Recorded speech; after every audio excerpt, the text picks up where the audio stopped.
हरियाणा में एक रिलायंस मॉल है। इस मॉल में ब्यूटी पार्लर है। इस ब्यूटी पार्लर में एक महिला आरती देवी, इनका नाम, 28 साल इनकी उम्र, ये एक अपना काम किया करती थी। इस मॉल का ही एक सिक्योरिटी गार्ड है सचिन कुमार। ये झारखंड का रहने वाला है। झारखंड का घोरी कित्ता गांव है, वहाँ का रहने वाला। 19 साल इस लड़के की उम्र। दोनों एक ही मॉल में काम करते थे। आने जाने में दोनों में की बात हो गई। बात हुई तो प्यार हो गया। मिलना मिलाना शुरू। 3 बच्चों की माँ है आरती देवी। 1 साल पहले सचिन इनको अपनी चाची के यहाँ लेके गया। वहाँ मांग में सिंदूर भर के इनको अपनी पत्नी स्वीकार किया। वो अपने पति के साथ रहती थी, ये अपनी जॉब कर किया करता था। ये पति को कुछ नहीं पता कि आरती ने क्या कदम उठा दिया, कुछ नहीं मालूम उसको। अब होता क्या है, नुकुल तांती इसके पति हैं। 3 बच्चों के पिता। आरती के और नुकुल के 3 बच्चे हैं। वो बच्चों को संभालते हैं।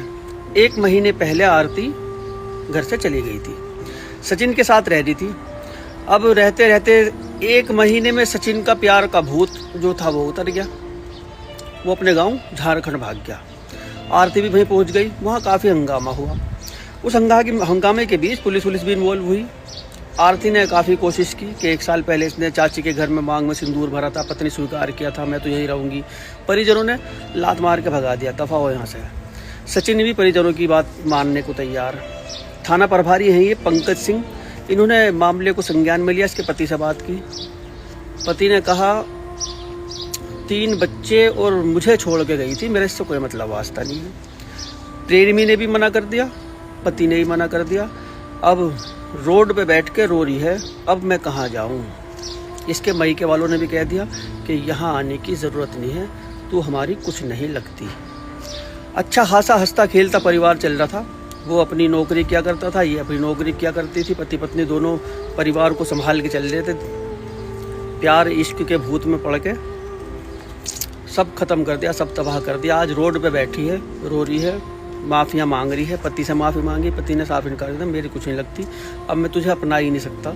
जब तू 3 बच्चों को और मुझे छोड़ के जा सकती है, आगे न जाने तू क्या कदम उठा दे, मुझे तुझ पर भरोसा नहीं रहा। ये इनकी जो नुकुल तांती इनके पति हैं उनका कहना है। सचिन को बुला के पूछताछ की, मना कर रहा होगी। बैठी रोड पे, खुश रहो आबाद रहो जहाँ भी रहो, यही हाल होने इनके। क्या हाल है सोशल मीडिया वासियों? उम्मीद है खैरियत से होंगे।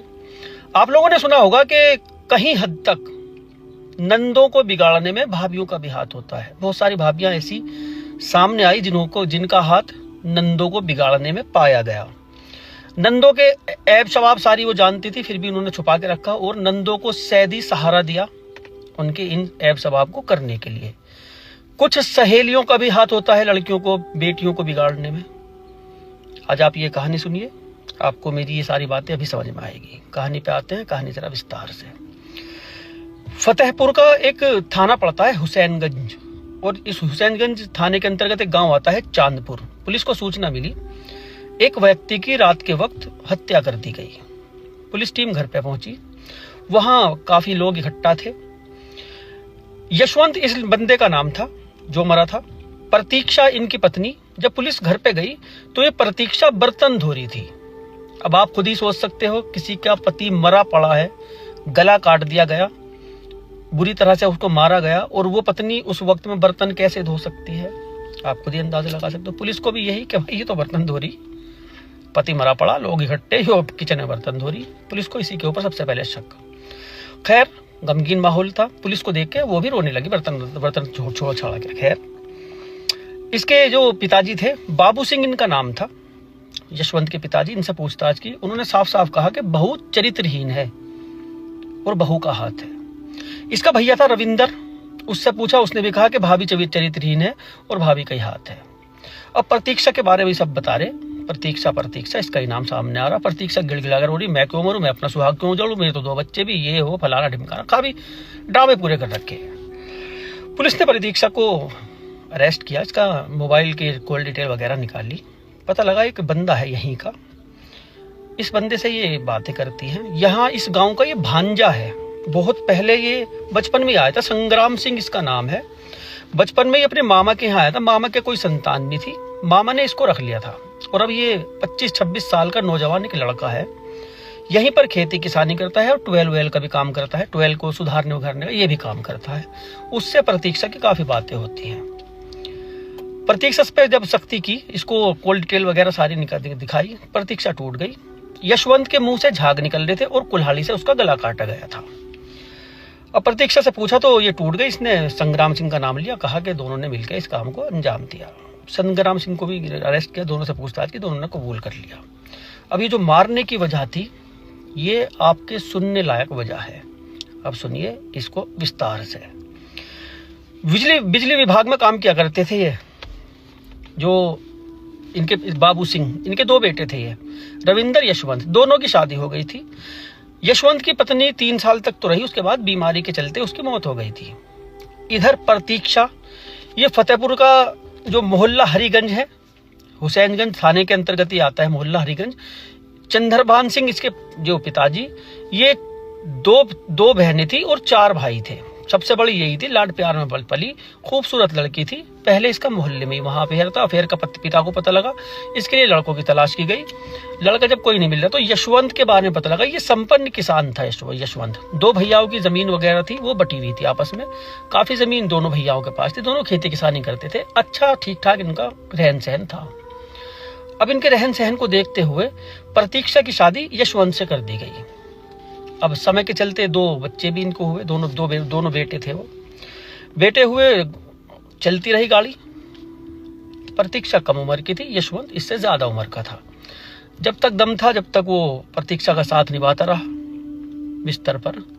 उसके बाद वो बेचारा अपना जिम्मेदारियां घर की, बच्चे भी थोड़े बड़े होने लगे, काम धाम में कुछ ज्यादा रहने लगा। अब यहीं पर ये जब मई के जाया करती थी, मई के जाने के बाद इसकी एक सहेली थी। सहेली से ये बात करती थी, सहेली को कहा करती थी उसके भी 2 बच्चे थे और वो हमेशा हंसती खेलती रहती थी और खूबसूरत लड़की थी वो। ये थोड़ा ढलने लगी थी।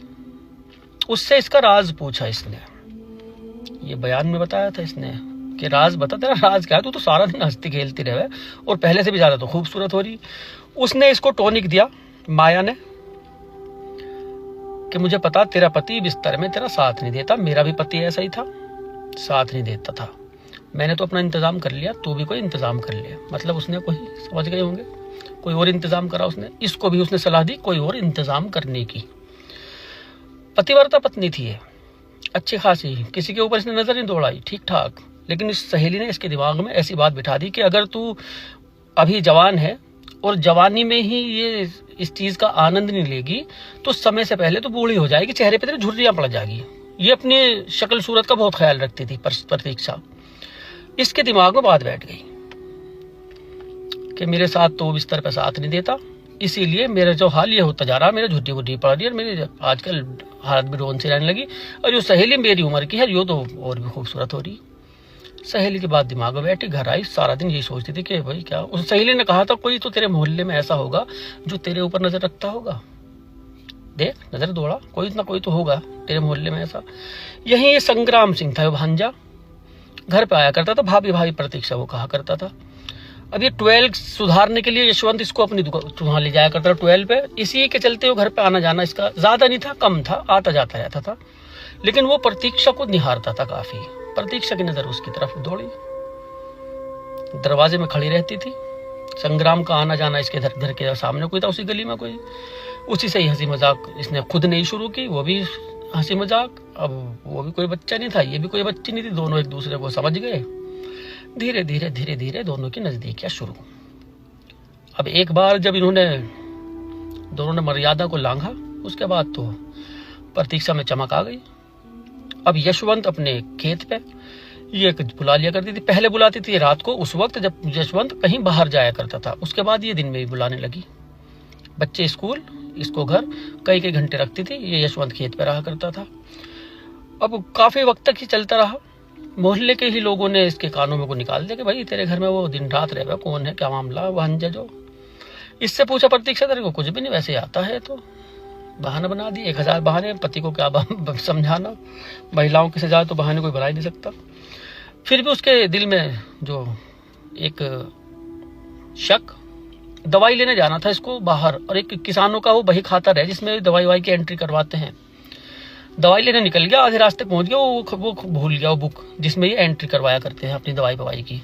वो लेने आया था बेचारा, वापस आया, दरवाजा बंद था, दरवाजा खटखटाया।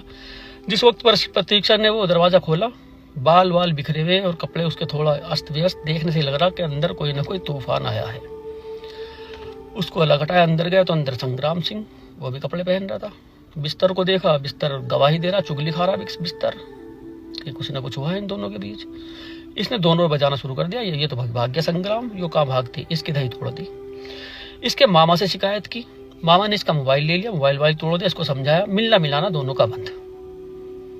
इधर प्रतीक्षा के ऊपर अत्याचार होने शुरू। पति ने जब से देखा, पहले ये सोचता था ठीक ठाक है सब कुछ, घर में ऐसा कुछ नहीं है। जब बदचलन निकली पत्नी तो मार पिटाई घर में शुरू। अब इश्क की आग एकदम से कहाँ बुझती है। इंतजार किया करती थी कि संग्राम से मुलाकात हो किसी न किसी तरह से, संग्राम का आना जाना। वहीं को तो दरवाजे में खड़ी भी इंतजार करती थी, कई दिन इंतजार करा। संग्राम ने अपना रास्ता बदल दिया था, एक दिन आ रहा था, वो देख लिया, देख के इशारे से बुला लिया अंदर, जलील करा ऐसा खूब कि नामर्द है तू, तो मुझे पीटता हुआ छोड़ कर भाग गया था, हैं? देख मेरी दही, पीठ दिखाई नीली हो रही उसकी, मुझे छोड़ कर भाग गया था तू यूं ही। उसने तो मैं क्या करता, वो टेंट में दबा देता उसका, चढ़ाया ऐसा खूब, नामर्द कहा, प्यार के दावे करता है, ये करता है, वो करता है, तू तो कुछ भी कर सकता था। इसने कहा तो क्या करना, निपटा दो इसे। दोनों ने प्लान बनाया, जहर ला के दिया इसको खाने में। इसने जहर मिलाया, उसके जहर मिला के अपना खाना खिला दिया। जहर जब उसके निकलने लगा, इसको बुला लिया, कोई तो तड़प रहा था वो। इन्होंने सोचा बच जाएगा, जहर से बच जाएगा। कुल्हाड़ी रखी थी वो हमारी, आधी गर्दन काट दी एक ही बार में। 2 बार और करे मार के, कुल्हाड़ी उसको ही दे दी, कुत्ते के तू चला जा चुपचाप, मैं बाकी मैं देख लूंगी। यहाँ 10 बजे रात के ये वाकया किया था इन्होंने। 10 बजे इसने ड्रामा शुरू किया, अपने जेठ को, जिठानी को, सास ससुर को, दोनों को फोन वोन करके सबको बुला लिया, हाय तो मचा दी। पुलिस आई, तब कहीं जाके ये मिली। माया को भी पुलिस ने गिरफ्तार किया। माया नहीं तो डाला था दिमाग में कि अपना इंतजाम कर ले, मैंने तो कर रखा इंतजाम। ऐसी होती हैं भाई सहेलियां, तो बचा के रखें ऐसी सहेलियों से। खुश रहो, आबाद रहो, जहां भी रहो। मोहब्बत भी बड़ी कमाल की चीज़ है, लोग यूं ही जान दे देते हैं, यूं ही। मुरादाबाद का रहने वाला बिलाल खान, 24 साल इसकी उम्र। बिजनौर की रहने वाली सादमा बिलाल खान के मामा की लड़की है। दोनों में प्रेम प्रसंग चल रहा था। शादी की बात की परिजनों में, परिवार के लोगों ने इनकार कर दिया। दोनों ने एक दूसरे का हाथ पकड़ा और बिजनौर की नहर में छलांग लगा दी। कुछ राहगीर वहां से जा रहे थे, उन्होंने इनको बहते हुए देखा, कोशिश की बचाने की। सादमा को तो निकाल लिया, वो जिंदा है। बिलाल की लाश नहीं मिल पाई, जिंदा मर गया, कहाँ गया, मर ही गया होगा। बिलाल की लाश नहीं मिल पाई, उसको ढूंढा जा रहा है। दोनों काफी टाइम से प्यार करते हैं, एक दूसरे के घर आना जाना, रिश्तेदार है, मामा की लड़की, फुप्पो का लड़का। कूद के जान दे दी भैया। क्या हाल है? प्यार की अगर परिभाषा आपको देखनी है, सीखना है कुछ प्यार के बारे में, तो शबनम से सीखिए, सलीम से सीखिए। वो जो अमरोहा के हैं, बावनखेड़ा गांव, बावनखेड़ी ऐसे गांव का नाम है ना, वो उनसे सीखिए। जिस वक्त वो गिरफ्तार हुए थे 7 लोगों को मारने के बाद, माँ बाप भाभी वाभी सबको मारने के बाद, जेल में जब उनकी बातें होती थी तो वो उसके ऊपर आरोप लगाती थी, वो उसके ऊपर आरोप लगाता था। वो कहता था इसने मुझे उकसाया, वो कहती थी मुझे मोहरा बनाया, वो कहता था कि मुझे तो सिर्फ मिलने के लिए बुलाया था, मुझे नहीं पता था इसने इतने बड़े षड्यंत्र की जो ये चालबाजी सब कुछ रच रखी है, मुझे नहीं पता था, मैंने तो बाद में साथ दिया।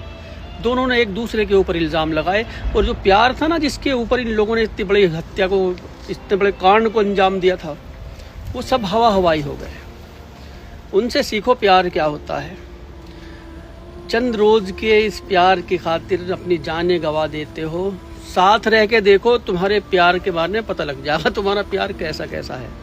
जब तक दूर रहोगे प्यार के बारे में कुछ भी इल्म नहीं हो सकता आप लोगों को। तुम कहीं, वो कहीं, 2 महीने के बाद मिले, घंटे 2 घंटे में मिले, रोज भी मिल रहे घंटे 2 घंटे के लिए, वो और बात होती है। जब 24 घंटे रहते हैं ना साथ में, तब पता चलता है असल मोहब्बत। सच बता रहा हूँ, साथ रहते हुए जो तुम ये मोहब्बतें दिखाते हो ना शादियों से पहले, भागने से पहले, उसके बाद पता लगता है असल मोहब्बत होती क्या है। जब तुम्हारी पखाने होते हैं ना, इसकी शिकायत उधर से, उसकी शिकायत उधर से, भाग जाते हो, ना परिवार साथ देता, ना ससुराल के पक्ष के, ना मई के पक्ष से। भाई क्या हो गया मक्खी को, लव यू टू, चली जाओ, साथ नहीं रह सकते हम, चली जाओ। भाई तंग करती। दरगाह और मज़ार ये ऐसी जगह है प्रेमियों के मिलने के लिए जहां प्रेमियों को मिलने में बिल्कुल भी कोई दिक्कत नहीं होती। लड़की कहती है प्रेमी से कि उस दरगाह पे आ जाना, मैं आ रही हूँ, अपना मिल मिलाते हैं अपने अपने घर को। कोई कहने सुनने वाला है ही नहीं। पता है भाई दरगाह पे आए थे, मन्नत वन्नत मांगी, अपना चले गए। लड़की क्या करती है अपने परिवार को बेवकूफ बनाने के लिए, मैंने इतने दिन तक सलाम बोल रखा उस वाली दरगाह पर, मुझे सलाम करने जाना है, हर इतवार को जाना है, हर जुमरात को जाना है। ये बोल लड़की बेवकूफ बनाती है घर वालों का कि मुझे शीरनी बांटनी है, इतने दिन तक मेरी वो मुराद पूरी हो गई। मैंने ये बोला था इतने चावल पकवाने हैं वहां, इतने इतने टाइम तक। ये बेवकूफ बनाती है परिवार को। मतलब बहाने तो बहुत सारे, क्या क्या गिनाऊं, बहुत सारे बेवकूफ बनाती है, निकल जाती है, प्रेमी को बुलाती है, मिलती मिलाती है अपने अपने घर को। अभी हाल ही की एक घटना देखी होगी आपने, बाराबंकी के देवा शरीफ की। ये हिंदू लड़का, मुस्लिम युवती, ये देवा शरीफ मजार में पहुंचे। वहां इस लड़के के तिलक था, सोशल मीडिया पे वीडियो वायरल है, आपने देखी होगी। एक दुकानदार ने इसका भैया का तिलक विलक धुलवाया, बेइज्जत किया इसको, कहा, पूछा तेरा क्या काम यहाँ। इससे तो पूछ रहे तेरा क्या काम यहाँ, जो उसको लेके गई उससे क्यों नहीं पूछे तू इसको लेके क्यों आई।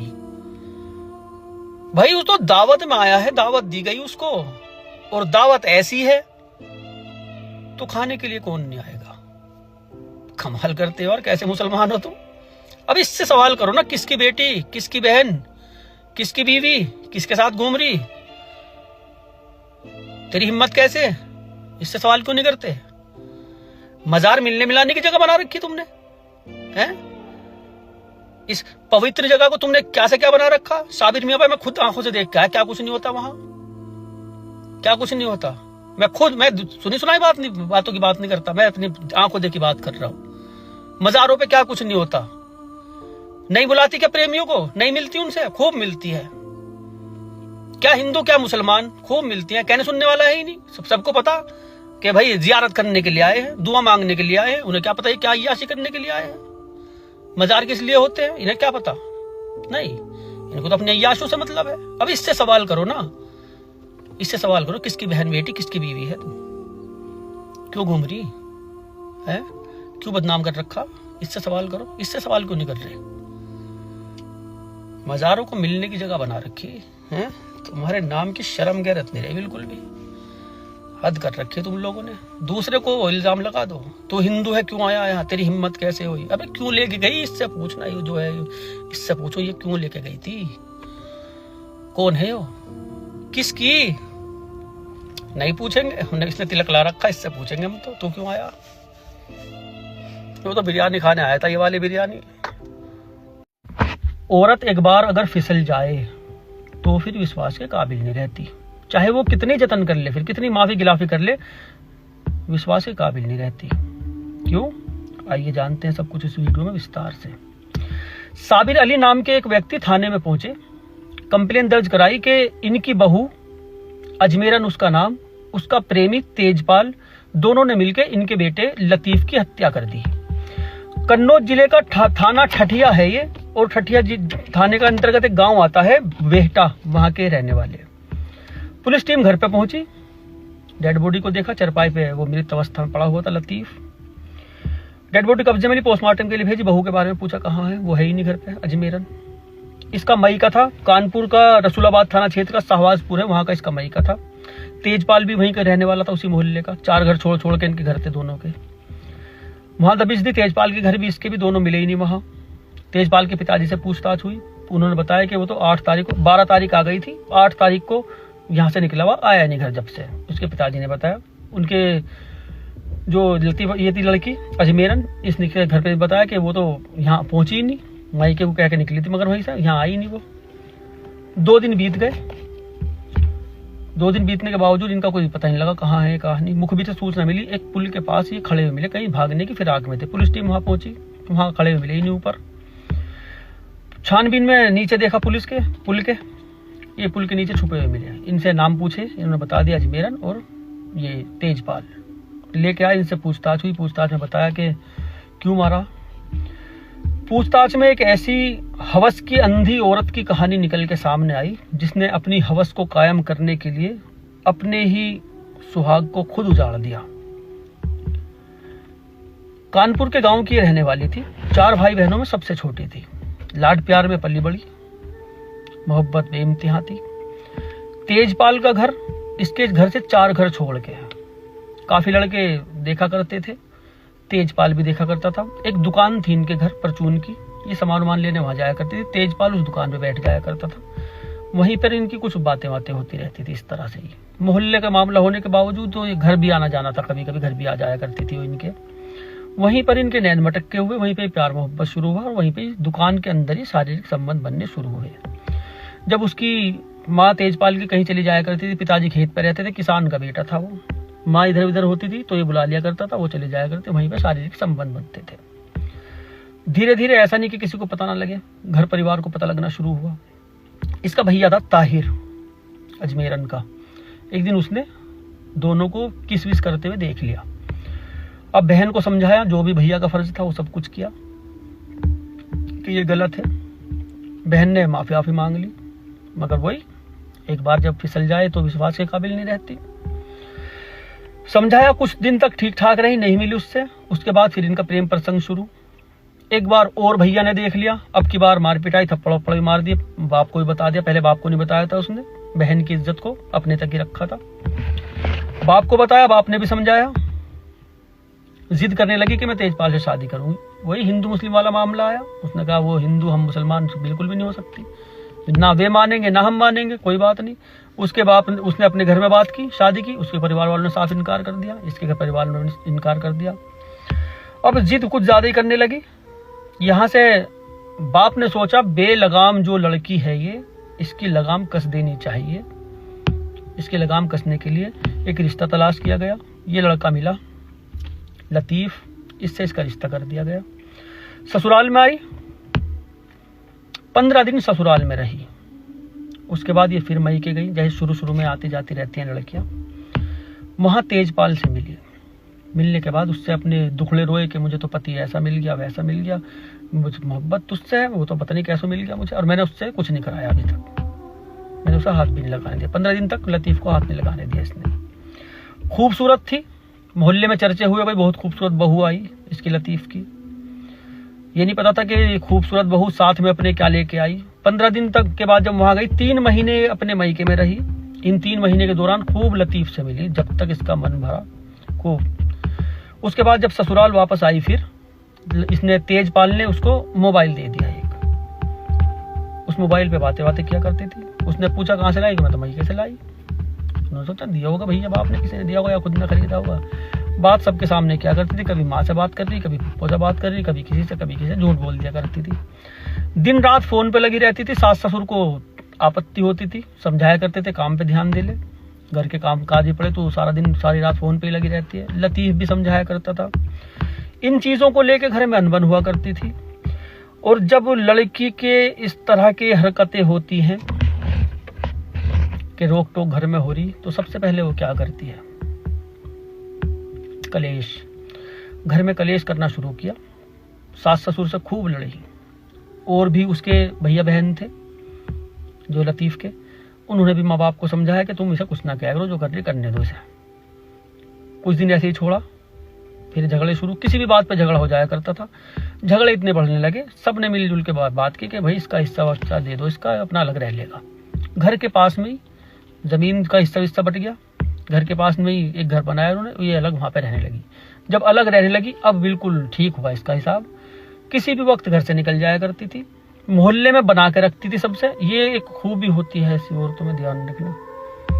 मोहल्ले में बना के रखती थी। सास ससुर और पति इनसे खार खा के आती थी ऊपर को। अब एक दिन ऐसा किया इसने, दिमाग का काम, तेजपाल से लतीफ की दोस्ती करवा दी। पहले बातचीत करवाई, मेरे गांव का है, ये जा रहे थे यहाँ को निकले, मुझे वहां मिल गए, घर पे ले आई थी उसको, मुझे वहां मिल गए तो मैंने सोचा गांव के ही है, मेरे मोहल्ले के, नाश्ता वास्ता करवाया, लतीफ से दोस्ती करा दी। अब ये जो तेजपाल घर पे आना जाना कभी भी कहता था कि मैं वहाँ जा रहा था, अब सोचा मिलता चलूँ, मैं वहाँ जा रहा था, अब मिलता चलूँ। धीरे धीरे दोस्ती बहुत गहरी कर ली इससे लतीफ़ से। इसको शराब की भी लत लगा दी। एक दिन लतीफ़ के पास खाद वाद के वास्ते पैसे नहीं थे, उसमें भी इसने तेजपाल ने मदद की, पैसे वैसे दे दिए इसको। और बहाना मिल गया उसको घर पे आने का। जब भी आया करता था शराब की बोतल वोतल लेके आया करता था, इसको कर दिया करता था टून, और खुद उसके साथ मौज मस्ती किया करता था अजमेरन के साथ। हर बार का यही था, ये शराब में धुत सारी रात रहता था, सुबह के वक्त ही निकल जाया करता था। हर रोज एक जैसा नहीं होता, 100 दिन चोर के तो एक दिन पुलिस का भी हो जाता है। एक दिन इसने शराब पी के वो उल्टी कर दी, नशा नहीं हुआ इसको। बीच रात को इसकी आंख खुल गई लतीफ़ की। इसने देखा पत्नी है ही नहीं कमरे में, दूसरे कमरे में से आवाजें आ रही थी। वहां जाके देखा, जब दोनों को देखा इनको, ये तो बिल्कुल गेट वेट खोल के रहते थे, यूं ही तो पड़ा ना उठने का, मर गया अब तो सुबह कोई उठेगा, इनको यही गुमान रहता था। बुत की तरह खड़ा हो गया उन दोनों को देख के कि दोस्त ने कैसी गद्दारी की और पत्नी कैसी दहलीज लाग गई। समझ में नहीं आया क्या करूं। गाली गलौज करी इसने दोनों के साथ, इसको भगा दिया घर से, तेजपाल को। पत्नी के साथ मार पिटाई करी। पत्नी ने माफिया मांग ली, गलती हो गई अब नहीं करने की। अब इसको सुधर जाना चाहिए था कि नहीं, लेकिन नहीं सुधरी। चंद महीने ठीक ठाक रही, सिर्फ चंद महीने। फिर से तेजपाल से मिलना इसने शुरू कर दिया। पहले घर बुला लिया करती थी, अब जंगल वंगल में जाके मिल लिया करती थी। और जब घर का मौका होता था मिलने का, तो तेजपाल को अकेले कोई नींद की गोली देनी होती थी। कुछ वो शराब पिया करता था, उसके साथ ही अपना मोहब्बत बहुत जताया करती थी उससे, कि जैसे उसको भी ऐसा लगता था कि वाकई उसको भूल गई, अब ये मेरी है बस। उसको भी ऐसा लगता था। नींद में करके उसे सुला दिया करती थी, बुला लेती थी, मिलना मिलाना इस तरह से शुरू। एक दिन और एक पड़ोसी ने निकलते हुए देख लिया रात को उसे घर से। लतीफ़ को पता लगा, फिर मार पिटाई हुई। अब उस शराब की लत लगी, आर्थिक तंगी से जूझने लगा, काम वाम नहीं चला यहाँ पे, खेती में भी कुछ आमदनी नहीं हुई। ये हैदराबाद चला गया काम करने लतीफ़। ये चली गई अपने मईके में अपनी दही दिखाई इसने उसे, इसको तेजपाल को देखे कितना मारे मुझे। उसने कहा क्या करना, तो वो बस निपटाओगे सब, और क्या करना। आ गई मईके, लतीफ़ को बुला लिया हैदराबाद से। उसे क्या पता आज क्या प्लानिंग है, क्यों बुलाया। मोहब्बत से बात करके बड़ी मीठी मीठी इसको घर बुलाया। बुला के अच्छा खाना बना रखा था, देसी दारू वारू पी के ये आया। 8 साढ़े 8 बजे पहले ही तेजपाल को इसने घर में छुपा दिया था। उसके बाद ये लतीफ़ पी के आया था, पी के वो सो गया। सोते हुए कहीं इन्होंने गला दबा के मार दिया। मारने के बाद वो तो चुप। मदरसा है एक वहाँ, मदरसे के पास अपनी एक बाइक खड़ी कर दी थी इसने दूर घर से। रात को आया, करा, मारा उसको, संबंध बनाए, और रात को सुबह के 4 बजे निकल गया घर से।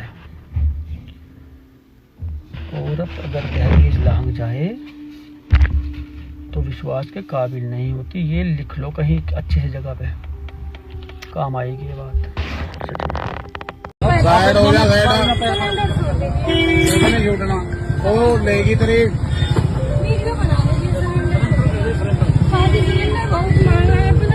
ओ पापा मेरे छोड़ दे कर दे। रेडी तो ले जाएंगे, रोटी वाला हमारे बच्चे मर जाएंगे रोटी खाने। सारा कुछ पालेगा, कुछ है ना जल्दी पीछे। भला इंसान था, बेचारे ने छोड़ दिया सिलेंडर, यानी लेके नहीं गया। नहीं भैया भला इंसान ना था, एक छोड़ के गया, एक ले गया। इसका 2 सिलेंडर थे इसके पास पूरी वीडियो में। लेकिन इस औरत की बेबसी देखो बस।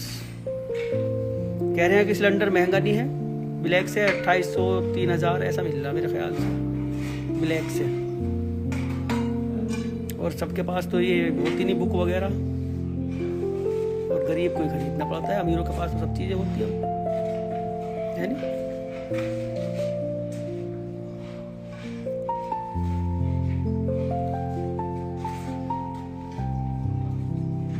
बजरंग दल वालों, इस बार तुम्हारा बहुत बहुत शुक्रिया। शुक्रिया क्यों? हमारे यहाँ कह देते हैं कि अल्लाह जिससे काम लेना चाहे उससे काम ले सकता है। वो जिस न जाने किसको चुन ले, जिसको हम गुमान भी नहीं कर सकते, जिसके बारे में हम सोच भी नहीं सकते, वो उसको चुन लेता है अपना काम करने के लिए। इस बार आप लोगों को चुना। वो कैसे? सहारनपुर के अंदर जो ये कपिल फन पॉइंट है, वहां पर कुआरी भी, शादीशुदा भी, हिजाब वाली भी, बुरखे वाली भी, सारी लड़कियां जाया करती थी। वहां नहाती धोती थी, वहां पर स्विंग करती थी, बुरके में ही नहा लिया करती थी, वे बदन से उनके चिपक जाया करते थे कपड़े वगैरह, रील भी बनाया करती थी। काफी उन्होंने अंध की काट रखी थी फुल। जो बेहयाई उन लोगों ने कर रखी थी, बेपर्दगी, बेहयाई, बेशर्मी उन लोगों ने फैला रखी थी। माँ बाप मना कर रहे हैं, भैया मना कर रहे हैं, नहीं सुनती थी, चोरी चुप्पे निकला के कपिल फन पॉइंट में और वहां पर रील बना के पोस्ट किया करती थी। आप लोगों ने ये मांग उठाई कि मुस्लिमों का इस कपिल फन पॉइंट में आना बैन होना चाहिए। मैं आपके इस फैसले से बहुत खुश हूँ, बहुत। आप लोगों ने बहुत सारी लड़कियों को बेपर्दा होने से बचाया, बहुत बहुत शुक्रिया आप लोगों का, फिर से शुक्रिया। क्योंकि उस कपिल फन पॉइंट के बारे में हमें भी बहुत कुछ मालूम है। उस कपिल फन पॉइंट में कैसे कैसे क्या क्या चीज़ें हैं, स्विमिंग पूल भी है, वैसे नहाने की भी चीज़ें हैं। और जब कोई भी बहन बेटी वाला है वो मेरी इस बात को समझेगा, जब लड़कियां नहाती हैं, कपड़े गीले हो जाते हैं, बदन से चिपकते हैं, तो शरीर का एक एक अंग दिखाई देता है। आप सहमत हो मेरी इस बात से? और ये इस तरह से नहाना किसी की भी बहन बेटी हो क्या शोभा देता है? सब कहेंगे नहीं। जो मान मर्यादा वाले वो सब कहेंगे नहीं। ऐसे तो नहीं कहने के वो जो ये वाली है जो नहाती फिरती ट्वेल्व में सारा दिन नहाती रहा लड़की है, घोड़ी की घोड़ी छोड़ रखी है ना खुली, और ये अपना आगे काटती फिर हो जा भैया बहन। ये अगर अपने कमेंट पढ़ लेना ढंग से तो डूब के मर जाए अगर शर्मदार हो। ऐसे ऐसे कमेंट करते हैं कि भैया तो मजे लेता होगा, भैया तो रात को सपने में भी बहन को लाता होगा, भैया के तो मजे हैं। ऐसे ऐसे कमेंट लोग करते हैं, न जाने कितने गंदे। मैं वो अपनी जबान से बोल नहीं सकता। कुल मिला के अगर बहन बेटी नहारी है, कपड़ों में ही नहारी है, कपड़े चिपक जाएंगे तो शरीर का एक एक अंग दिखाई देगा। और वो एक अच्छे परिवार का कोई भी हो, भाई बाप माँ, उनको अच्छा नहीं लगेगा, वो कभी भी पसंद नहीं करेंगे। फिर से बजरंग दल वालों का शुक्रिया, आप लोगों ने ये बेहयाई बंद कराई मुस्लिम लड़कियों की, महिलाओं की, बहुत बहुत शुक्रिया आपका। ऐसे काम करते रहो, अच्छा लगता है। क्या हाल है सोशल मीडिया वासियों? उम्मीद है खैरियत से होंगे। आजकल की घटनाओं को देखते हुए जो घटनाएं सामने आ रही है अवैध संबंध को लेकर, खासकर उनको देखते हुए कुछ घटनाएं ऐसी हुई अभी हाल ही में जिनकी जानकारी जब दुनिया समाज को लगी तो सब हैरत में पड़ गए कि ये हम किस समाज में जी रहे हैं और इस अवैध संबंध को कायम रखने के लिए क्या से क्या किया जा रहा है। एक ऐसी ही घटना लखनऊ के अंदर हुई। निर्मला देवी ये 69 साल की एक महिला है। शौचालय से ये रिटायर थी। अपनी बहू बेटा पोते पोतियों के साथ अपना घर में रहा करती थी। मिलनसार महिला थी।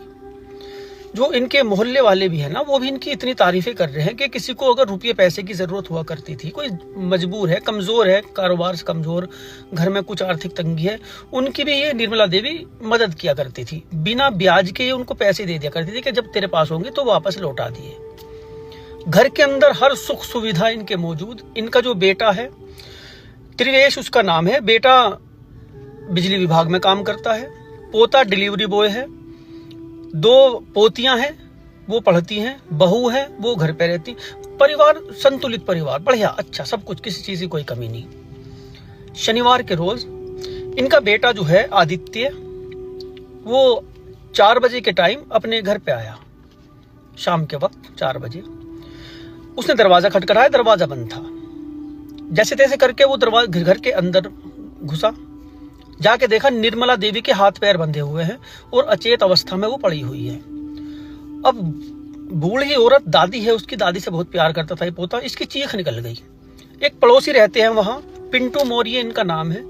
चीख सुन के वो भी आ गए। आके उन्होंने भी उनकी हालत देखी निर्मला देवी की। उन्होंने पुलिस को फोन किया सबसे पहले। फिर इनका बेटा है जो बिजली विभाग में है, त्रिदेश, इसको फोन किया कि भाई जल्दी माँ के साथ जल्दी क्या हो गया। वो भी आया, पुलिस भी आ गई। पुलिस ने अपना छानबीन करनी शुरू की। अब इन लोगों से पूछताछ की कि घर के और सदस्य कहाँ थे, कि निर्मला जी अकेली घर के अंदर, बहू कहाँ थी, बहू की एक और बेटी है वो कहाँ थी, बड़ी बेटी है वो कहाँ थी। बड़ी बेटी तो ननिहाल में गई हुई है। जो इनकी बहू है रंजना, वो बेटी के साथ कहीं और गई हुई थी। उस वक्त में सिर्फ निर्मला देवी घर पे मौजूद थी। इनके घर में सीसीटीवी कैमरे भी लगे हुए हैं। फोरेंसिक टीम बुलाई गई, डॉग स्क्वायर को बुलाया गया, काफी लोग वहां पर इकट्ठा हो गए। सीसीटीवी कैमरे जब चेक किए गए तो 2 घंटे का ऐसा एक वक्त है जिसमें ये कैमरे बंद हैं घर के। और घटना के बाद ये कैमरे चालू हुए। पुलिस को शक घर के ही किसी व्यक्ति के ऊपर हुआ। पुलिस ने जो आसपास और सीसीटीवी कैमरे बाहर लगे हुए हैं उनकी छानबीन की। एक व्यक्ति उस घर से निकलता हुआ दिखाई दिया। डॉग स्क्वायर को लेकर आए थे, लोग खड़े हुए थे वहां। कुत्ता छोड़ा गया। कुत्ता एक व्यक्ति है राजन शर्मा, ये 25 साल का एक लड़का है, इसके पास जाकर खड़ा हो गया। पुलिस ने इसको अरेस्ट कर लिया। जो व्यक्ति वो घर के सामने से निकलता हुआ जा रहा है, वो सीसीटीवी कैमरे में उसकी शिनाख्त कराई, वो राजन शर्मा ही है जो जा रहा है। इससे कड़ाई से पूछताछ की। पूछताछ में एक ऐसा घिनौना सच निकल के सामने आया जिसकी हम कल्पना भी नहीं कर सकते। 40 साल की है इनकी बहू रंजना, 3 बच्चों की मां, 2 बेटियां 1 बेटा। बच्चे भी सियाने हो रहे हैं। राजन शर्मा से उनका अफेयर, अवैध संबंध था। निर्मला देवी ने देख लिया था। वे आपत्ति जताया करती थी, विरोध किया करती थी। इस विरोध के चलते इन दोनों ने मिलके, जो बयान दिया राजन शर्मा ने, बहू ने और इसने मिलके हाथ पैर बांध के उसका गला दबा के मारा। बेचारी को, बूढ़ी महिला वो, अपना अवैध संबंध कायम रखने के लिए। ये लड़का भी वहीं पे इनके घर में किराए पे रहता है। वहां इनके प्रेम प्रसंग, 25 साल का यह है, 40 साल की रंजना है। मार के ये चुपचाप घर से बाहर निकला। निकलने के बाद में रंजना ने वो कैमरे चालू किए, पहले बंद कर दिए थे, फिर बाद में चालू किए, मार वार के सारा काम निपटाने के बाद। अब इनको इसे कहीं और भी ठिकाने लगाना था। दिन का टाइम था तो इनको वक्त नहीं मिला इतना ठिकाने लगाने लगा। घर में ही पड़े रहने दी उसको, कहीं और भी ठिकाने लगा देते। जब ये घटना हुई, बेटा इनका अपनी ड्यूटी पे था बेचारा, वो उसको पता भी नहीं घर में क्या हो रहा क्या नहीं हो रहा, माँ के साथ क्या करते। बूढ़ी महिला, मोहल्ले के लोग हैरत में है, मतलब गमगीन है। कह रहे हैं यार यो ऐसी महिला थी बेचारी ये, जो निर्मला देवी जी थी ये मरने वाली, कि किसी की भी मदद कर देती थी ऐसे ही, बिना लोभ लालच के। कोई परेशान इनके पास आया करती थी महिला तो ये यूं ही दे दिया करती थी कि तू तेरे पास जब होंगी तो दे दिए मुझे। तो ऐसी औरत को इन्होंने अपनी अवैध संबंध को कायम रखने के लिए खत्म कर दिया। भाई लोगों, ख्याल रखने वाली चीजें हैं ये, ख्याल रखो। ना बूढ़ों को छोड़ रहे, ना बच्चों को छोड़ रहे, अपनी खुद की औलादों तक को मार रहे हैं अपने अवैध संबंध को कायम रखने के लिए, जिसको प्यार नाम दे रखा है। ख्याल रखने वाली बात है। खुश रहो, आबाद रहो, जहां भी रहो। जरा भी अगर कुछ भी आपको लगे घर परिवार में ऐसा कुछ, तो उसकी अच्छे से छानबीन करें भैया। खुश रहो। बाबा राधा मोहन मिश्रा महाराष्ट्र के पुणे के रहने वाले, अपने आप को भगवान का अवतार बताया करते थे। ये कहते थे कि दिव्य शक्ति है इनके अंदर और उन शक्तियों से ये कुछ भी कर सकते हैं। पुणे की पुलिस ने इनको गिरफ्तार किया है रेप केस के इल्जाम में इनके ऊपर। हरियाणा की एक महिला ने आरोप लगाया है कि कई साल से वो उसके साथ रेप कर रहे हैं, और भी महिलाओं का उस महिला ने जिक्र किया है जिन महिलाओं को चंगुल में फंसा के इन्होंने रेप किया है। और महिलाएं अभी सामने नहीं आई, अभी वही आई हैं, वही बोल रही है कि कई सालों से, वैसे रेप तो कहते हैं जबरदस्ती होता है नहीं, कि किसी को पकड़ा जबरदस्ती घर में ले गए, बंद कर दिया, फिर उसके साथ गंदा काम किया, उसे ही कहते होंगे रेप। हरियाणा की रहने वाली, पुणे के वे रहने वाले, कई सालों से कितनी बार वो गई होगी अपना आप खुद का रेप करवाने के लिए। मतलब मैं वैसे ही कह रहा हूँ एक बात।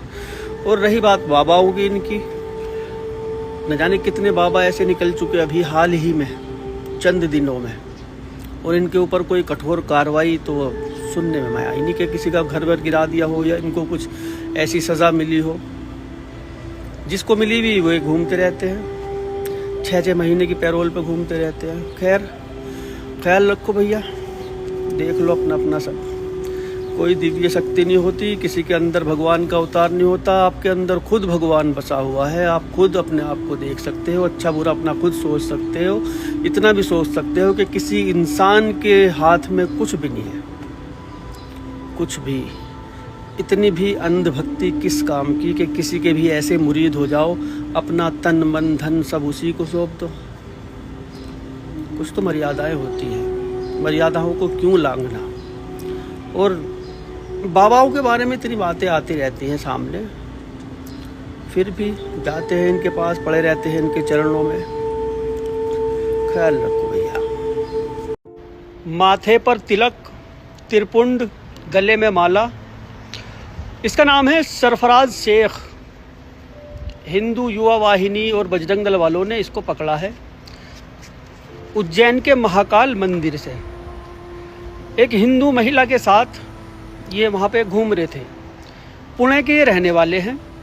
बजरंग दल के कार्यकर्ताओं ने और हिंदू संगठन के कार्यकर्ता थे, उनको खबर मिली, पकड़ा इसको। लाइन में लगा हुआ था कहीं वहीं पर, पकड़ के इससे आधार कार्ड वगैरह मांगा। उसने दिखाया तो पता लगा इसका नाम है सरफराज शेख, पुणे का रहने वाला, हिंदू महिला के साथ यहाँ पे आया है। इसे बहुत मारा उन लोगों ने, बहुत काम की कुटाई करी इसकी, बहुत अच्छा करा। खैर ये तो उसके बाद इसको पुलिस को सौंप दिया। लेकिन वो जो महिला है जो इसको लेके गई थी, उसको क्यों नहीं मारा भाई? उसे क्यों नहीं घोड़ा, उसकी गढ़ाई क्यों नहीं करी तुमने? उसे सबक सिखाना था कि तेरी हिम्मत कैसे हुई यहाँ पवित्र स्थान पर लेके आने की। उसको क्यों कुछ नहीं किया कहा? उसको क्यों चुपचाप एक तरफ खड़ा कर रखा? तुमने इसे ही से कूटा बस। गलती इसकी नहीं, गलती उस वाली उसकी है। उसे भी दो चार तो लगाते हैं। महिलाएं तो थी वहाँ बहुत सारी, जो वीडियो में दिख रही हैं खड़ी हैं, वो तो सारी भक्तें खड़ी हैं, वो उनसे लगवा देती दो चार, जो याद रखें आगे की भी, अगली वाली भी याद रखें कि किसी मुस्लिम को ऐसे लेके नहीं जाना। और ये जाते क्यों हैं? तुम जाते क्यों हो भाई? तुम्हारा क्या काम हुआ? तुम्हारा क्या काम? क्या बिना मतलब खामे खा तुमने पड़ी लकड़ी ले रखी, खामे खा माहौल नहीं दिखाई देता। एक तो यूं कोनी मार रहा कमर में, कसम से बहुत तकड़ी तकड़ी कोनी कोनी कोनी कोनी बजा रखी उसने। और जहाँ भी जिसके जो भी हाथ लग रहा ना, जहाँ भी शरीर पे भदाभद तगड़ा पीट रखा। मगर उसको क्यों नहीं मारा? उस महिला को मारना चाहिए था नहीं? कमेंट में बताओ। हाँ जी पतियों, क्या हाल चाल है? उम्मीद है खैरियत से होंगे। पतियों, सुनने वाली बात है, जरा सुनिए। एक पति पत्नी के वहां झगड़ा हुआ। झगड़े के बाद अपना शाम हो गई, खाना वाना खाया, अपना सो आ गए। पति भी सोए। रात को पत्नी उठी, कांच की बोतल उसने तोड़ी और पति के ऊपर उसने सीधा गले पर उसने हमला कर दिया। पति की आंख खुली, उसने देखा, डर के मारे घर से बाहर, ये गला कट गया था उसका। ज्यादा गहरा नहीं कटा कांच की वजह से, लेकिन निशान यहां से यहां तक उसके बना। वो पकड़ के अपना गला भागा, सारी रात झाड़ियों में रहा। सुबह को आके अपने बच्चों को लेके गया, कंप्लेन दर्ज कराई अपनी पत्नी के खिलाफ। पुलिस ने उसको अरेस्ट किया। अपने ही खुद के घर में ये घटना हुई। जिस शख्स पर सबसे ज्यादा भरोसा, वही धोखेबाज निकल रहा है। ये दौर चल रहा है भाई अब का। आप स्क्रीन पर एक फोटो देख रहे हो। इस फोटो में एक माँ और बेटा है, और ये माँ और बेटा बोरे में एक लाश को लेके जा रहे हैं। जहां इन लोगों ने लाश फेंकी, ये जगह पड़ती है करथनी थाना क्षेत्र का शिवनगर। इसके बाईपास के पास इन्होंने इस लाश को फेंका। ये पड़ता है राजधानी जयपुर में, राजस्थान। वहां फेंका, पेट्रोल छिड़क के इन्होंने आग लगा दी। पुलिस को सूचना मिली बोरे में एक लाश पड़ी हुई है, प्लास्टिक का बोरा था। पुलिस ने छानबीन की, सीसीटीवी फुटेज वगैरह, डॉग स्क्वायर, ये अपने काम शुरू किए जो भी पुलिस के होते हैं। कुत्ते उत्ते भी सूंघ सांग के उधर उधर रुक गए। सीसीटीवी कैमरे में दिखाई दिया कि एक नाबालिग बच्चा है और एक महिला, वो साइकिल पर लेके जा रहे हैं इस बोरे को। जिधर से वो आ रहे थे वहां की उधर की तरफ की सीसीटीवी कैमरे चेक करते चले गए, इस महिला तक पहुंचे। इस महिला का नाम है मौसमी। मरने वाले थे 34 साल के शेख साहन, पश्चिम बंगाल के रहने वाले थे, जयपुर में रहा करते थे। पत्नी को जब गिरफ्तार करके इससे पूछताछ हुई, इन्होंने कहा रोज मारपीट करते थे मेरे साथ, शराब पी के इसकी मारपीट से परेशान थी। ये खाना वाना खा के सोया, हथौड़े से सर पे वार करा, काफी देर ये तड़पता रहा। इसकी जान नहीं निकल रही थी, कई बार करे हथौड़े से, मरना नहीं था। फिर गले में रस्सी लपेट के इसने उसको मार दिया। छोटा बच्चा था, वो छोटा बेटा है इनका, नाबालिग बच्चा। अब दोनों ने बोरे वोरे में भरा, उसको फेंक के आ गए। खुद का ही पति है, कहाँ सोए पति? ये आए दिन की घटना है भैया।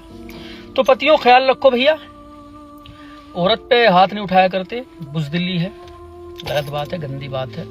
प्यार से ही समझा दो तो औरत समझ जाती है, प्यार से ही। और नशा जिस घर में प्रवेश कर गया, उस घर का खुद नाश होना तय है। सारी दुनिया में जमीन जायदाद के बंटवारे होते हैं, सारी दुनिया में होते हैं। आपने बहुत सारे घर ऐसे देखे होंगे बहुत सारे अनगिनत, कि उन घरों में हिस्से बट भी जाते हैं भैया भैयाओं के, और कानों कान पड़ोसी तक को भी खबर नहीं होती, किसी को पता भी नहीं लगता कि इन भैया भैयाओं का हिस्सा बट चुका। और दोनों भैया प्यार मोहब्बत से रहते हैं आराम से, कोई दिक्कत नहीं, किसी को पता भी नहीं लगता। वो मोहब्बत होती है भाइयों की। आपने ऐसे भी परिवार देखे होंगे कि इतनी सी जमीन अगर दबा ली किसी ने, भैया के हिस्से में ज्यादा चली गई या इस वाले भैया के ज्यादा चली गई, तो खून खच्चर हो गए, मार पिटाई हो गई दुनिया भर की, जेलों में चले गए, सर फुटाई, रिश्ते नाते खत्म, इतनी सी जमीन के चक्कर में। देखा होगा आपने ऐसा भी। बंटवारों के चक्कर में जो रंजिशें होती हैं, आपसी रंजिशें भैया भैयाओं की, वो सबसे ज्यादा होती है। कभी खेत की जमीन के लिए तो कभी घर की जमीन के लिए, सबसे ज्यादा घर की जमीन के लिए। तो कहना इतना है, इन रंजिशों में न जाने कितने खून बहाए जा चुके आज तक। जैसा कि कल दो नौजवान बच्चे पेपर देने के लिए जा रहे थे, सगे भाई बहन। बहन है शीतल, इनकी उम्र थी 20 साल, भैया है कुलदीप, ये है 19 साल के। दोनों भाई बहन पेपर देने के लिए जा रहे थे। रास्ते में इनके ताऊ मिले, हरि सिंह मालवीय, ताऊ का बेटा हेमंत। दोनों बच्चों को इनको घेरा, और घेर के इन दोनों ने बहुत बुरी तरह से लाठी डंडों से इन बच्चों को मारना शुरू कर दिया। बहुत मारा, इतना मारा, ये बच्चे अधमरे हो गए। जब कुछ लोगों को पता लगा, वे छोड़ के भाग गए। इनको हॉस्पिटल ले जाया जा रहा था बच्चों को, रास्ते में इन बच्चों ने दोनों ने दम तोड़ दिया, दोनों मर गए। 19 और 20 साल इनकी उम्र है। अब गांव के लोगों को ये पता लगा, जगदीश के ये बेटे थे, हरि सिंह के भैया के बेटे थे ये। अब गांव के लोगों को पता लगा, वो गुस्से में आ गए, पुलिस भी आ गई। काफी भारी मात्रा में पुलिस बल तैनात होने के बावजूद ग्रामीणों में इतना गुस्सा था, जो आरोपी थे ये हरि सिंह मालवीय, इनके घर में आग लगा दी। घर के जो और सदस्य हैं वो भी भाग गए। मामला बड़ा, 2 बच्चों की जान ले ली भाई। अब ये सब कुछ हुआ, ये सारा कुछ जमीनी विवाद, पुरानी रंजिश है इनकी, जमीनी विवाद, उसके चक्कर में इन लोगों ने बच्चों को मारा। इनको सगे ताऊ ने और सगे ताऊ के बेटे ने, यानी भैया ही तो है यार। पोस्टमार्टम जब कराया जा रहा था तो वहां पर भी काफी हंगामा करा ग्रामीणों ने, काफी हाय हुल्ला हुआ, पुलिस के साथ धक्का मुक्की भी हुई, काफी कुछ हुआ। काफी मात्रा में अब पुलिस बल तैनात कर रखा है उस जगह पर, कोई लेके नहीं जाने का कोई भी। एक बाप मुझे बहुत बढ़िया लगा, बाप, वे 2 भैया मरे थे आपस में जमीन के चक्कर में। उस बाप ने दोनों की कब्रें वहीं बनवाई थी, ये उन्हीं के हिस्सों में, ले तेरी हो रही है तेरी हो रही है, करो, जमीन के चक्कर में मरे थे वे। तो ना करें ऐसा भैया, ना करें, खुश रहो, आबाद रहो, जहां भी रहो। ये धर्मपुरी है, सिकंदरगंज का थाना, सिकंदरगंज धर्मपुरी गांव, वहां का ये मामला शुक्रवार का। क्या हाल है सोशल मीडिया वासियों, उम्मीद है खैरियत से होंगे।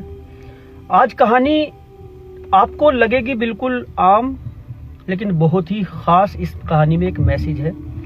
कहानी सुनने के बाद आप लोगों को खुद समझ में आ जाएगा वो मैसेज भी। कहानी पे आते हैं, कहानी जरा विस्तार से। सहारनपुर का एक इलाका पड़ता है आनंद विहार। यहाँ पर रहा करते थे नेकी राम, इनका एक बेटा था अमन। अमन की पत्नी अनुराधा, 2 बच्चों के माता पिता थे, अनुराधा और अमन। 5 साल का था क्रिश, और 4 साल की एक बिटिया थी इनकी अनन्या। अमन ट्रक वगैरह चलाया करते थे, अनुराधा बच्चों को संभालती थी। दिसंबर का महीना था। अनुराधा की तबीयत खराब हुई। अमन से कहा कि तबीयत खराब है, दवाई लेके आ जाओ। अमन ने बाइक उठाई, दवाई लेने के लिए निकल गया। काफी देर हो गई, ये वापस नहीं आया। इधर उसकी तबीयत खराब है पत्नी की। फोन किया, फोन स्विच ऑफ, बार बार करती रही। अब जहां ये दवाई लेने के लिए गया था, वहीं मेडिकल स्टोर, डॉक्टर की दुकान पास में ही है, 10-15 मिनट में उसको आ जाना चाहिए, ज्यादा आधा घंटा। अब यहाँ 4-5 घंटे, तबीयत अलग खराब, इधर पत्नी फोन कर रही है, फोन स्विच ऑफ। अब ये परेशान हुई, इन्होंने अपने ससुर को फोन किया। इनका घर अलग था और नेकी राम का घर अलग था, अलग अलग पास में ही थे, ज्यादा दूरी पे नहीं, अलग अलग रहते थे। नेकी राम से बताया अपने ससुर से कि वो दवाई लेने के लिए गए थे, मेरी तबीयत खराब है, वो अभी तक आए नहीं। 9:30 बजे का ये वक्त हो रहा था जब इसने नेकी राम को फोन किया।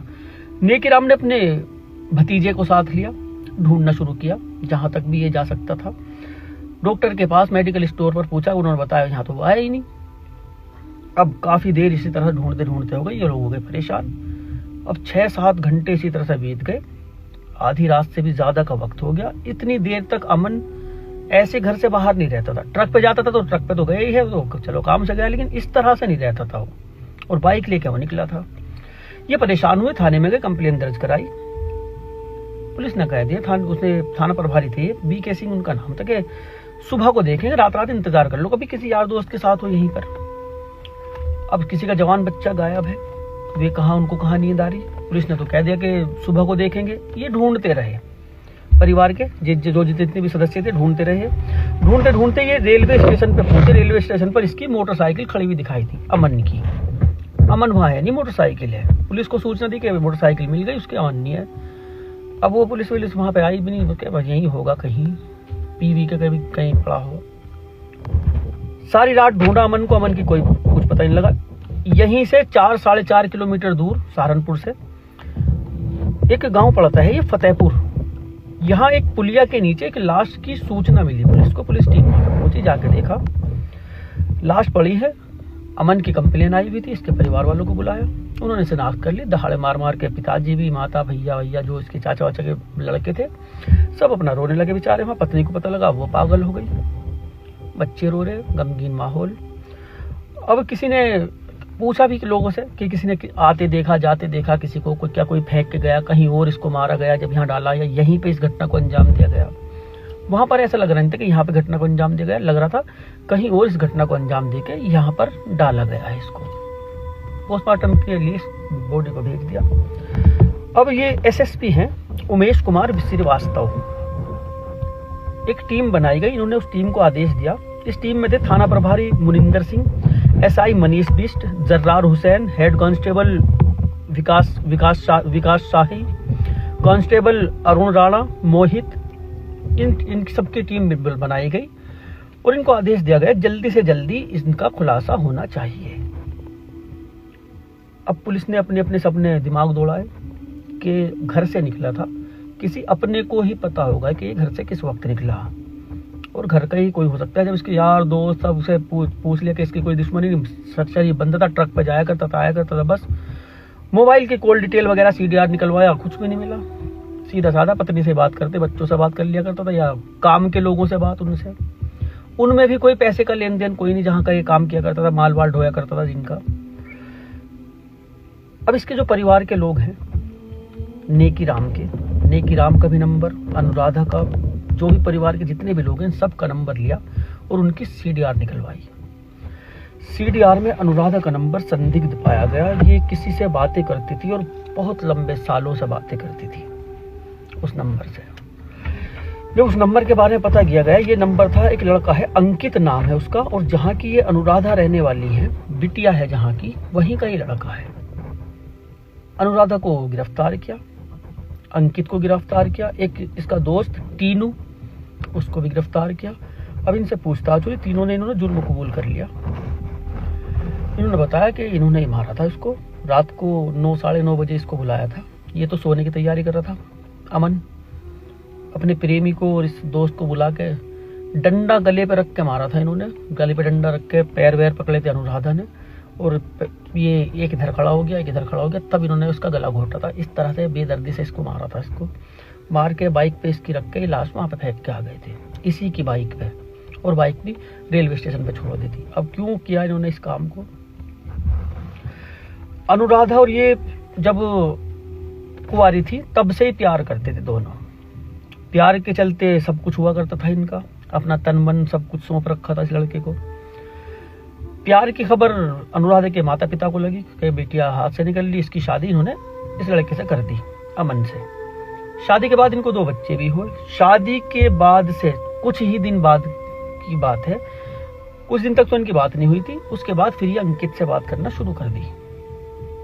ये ट्रक पे जब रात को बाहर जाया करता तो अंकित को ये घर बुला लिया करती थी। 4.5 साल तक ये सिलसिला चला है ऐसे ही। इसी के ही अमन के ही किसी दोस्त ने, मोहल्ले का ही था, उसने बताया भाई तेरे घर कौन मेहमान आता रहता है। वो दिन में बाहर होता था तो दिन में बुला लेती थी, रात को बाहर होता था तो रात को बुला लेती थी। दोनों का मिलना मिलाना ऐसे ही रहता था। इसने अपने बच्चों से पूछ लिया, बच्चों ने बताया कोई अंकल आते हैं, हम तो पता नहीं कौन है वे। पत्नी से पूछा, पत्नी के यहाँ तो कोई भी नहीं आ रहा, एक वो आया था, बस वो आया था। झूठ बोल दिया कि कोई रिश्तेदार बता दिया ऐसे ही। अब शक का कीड़ा इसके दिमाग में घर कर गया था। एक दिन ये कह के निकला बेचारा कि मैं जा रहा हूँ ट्रक पर, अपने सुबह को आऊंगा वापस। इसने बुला लिया उसको, प्रेमी को। रंगे हाथ इसने पकड़ लिया। गेट दरवाजे दोनों बंद थे, अंदर से आवाज़ें आ रही थी कमरे में से, इसने खुलवाया। बहुत देर में इन्होंने कमरे का गेट खोला अंदर से। अब उसने अनुमान लगा लिया कि इतनी देर में कपड़े वपड़े पहनने में टाइम लगा हो थोड़ा बहुत। अब दोनों ही अंदर थे, वो बच्चे दूसरे कमरे में सो रहे, ये अपना काम पे लगे हुए, जो ज़रूरी काम होता है इनका उसको निपटा रहे थे, वो बहुत ज़रूरी होता है। पत्नी को पीटा, इसको अभी अंकित पे भी उसने हाथ उठाया, वो तो भाग गया, पत्नी कहाँ भागती, उसको ले लिया इसने। अब आए दिन का घर में झगड़ा था, जब से इसने पकड़ा आए दिन का झगड़ा, कभी किसी बात पे कभी किसी बात पे। अब ऐसे में जो मर्द होता है, कोई जो चरित्र का ठीक ठाक होता है, लंगोट का पक्का होता है, उसकी गैरत बेचारे की जाग उठती है। और ऐसे ही चीज़ें जब खुद के घर में वो देखता है तो ना गुस्सा होने वाली चीज़ों पर भी उसे गुस्सा आने लगता है। ऐसे ही उसको भी गुस्सा आया करता था, मार पिटाई शुरू।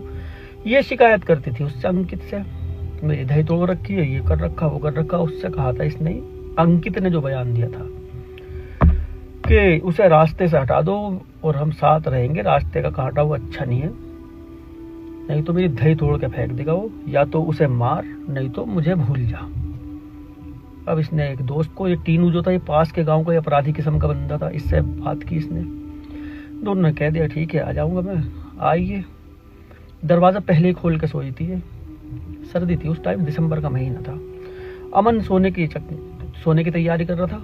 जब इसने घर में देखा इन तीनों को एक साथ, पत्नी को और दोनों अनजान लड़कों को, वो डर गया। तो तीनों इस पे भारी पड़ गए, नीचे गिराया, पहले इसके साथ मार पिटाई की, डंडा गले पे रख के उन्होंने दबाया, उसको मार के वहाँ फेंक के आ गए थे। तो एक ज़रूरी मैसेज ये था इस पूरी स्टोरी में।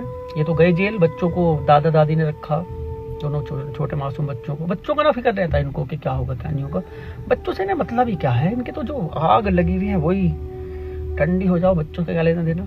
तो मैसेज ये था, ऐसी बहुत सी लड़कियां हैं शादी के बाद भी अपने प्रेमियों से संबंध रखती हैं। उन तमाम लड़कियों से एक गुजारिश और ये मैसेज उन लड़कियों के लिए, अगर आपको नहीं करनी किसी से शादी, आप उसके बिना बिल्कुल ही मर जाओगी, तबाह बर्बाद हो जाओगी, तो किसी और की जिंदगियां खराब करने का आप लोगों को हक नहीं बनता।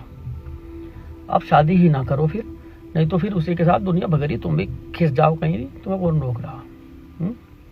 बालिग हो तो कुंवारे, जो बालिग होने के बाद मर्द भी रह सकता है बालिग महिला के साथ, तो अब तो कानून हो गया ये। तो तुम्हें काहे की परेशानी, क्यों किसी की जिंदगियों से खेल रही हो, इसका तुम्हें हक नहीं है बिल्कुल भी।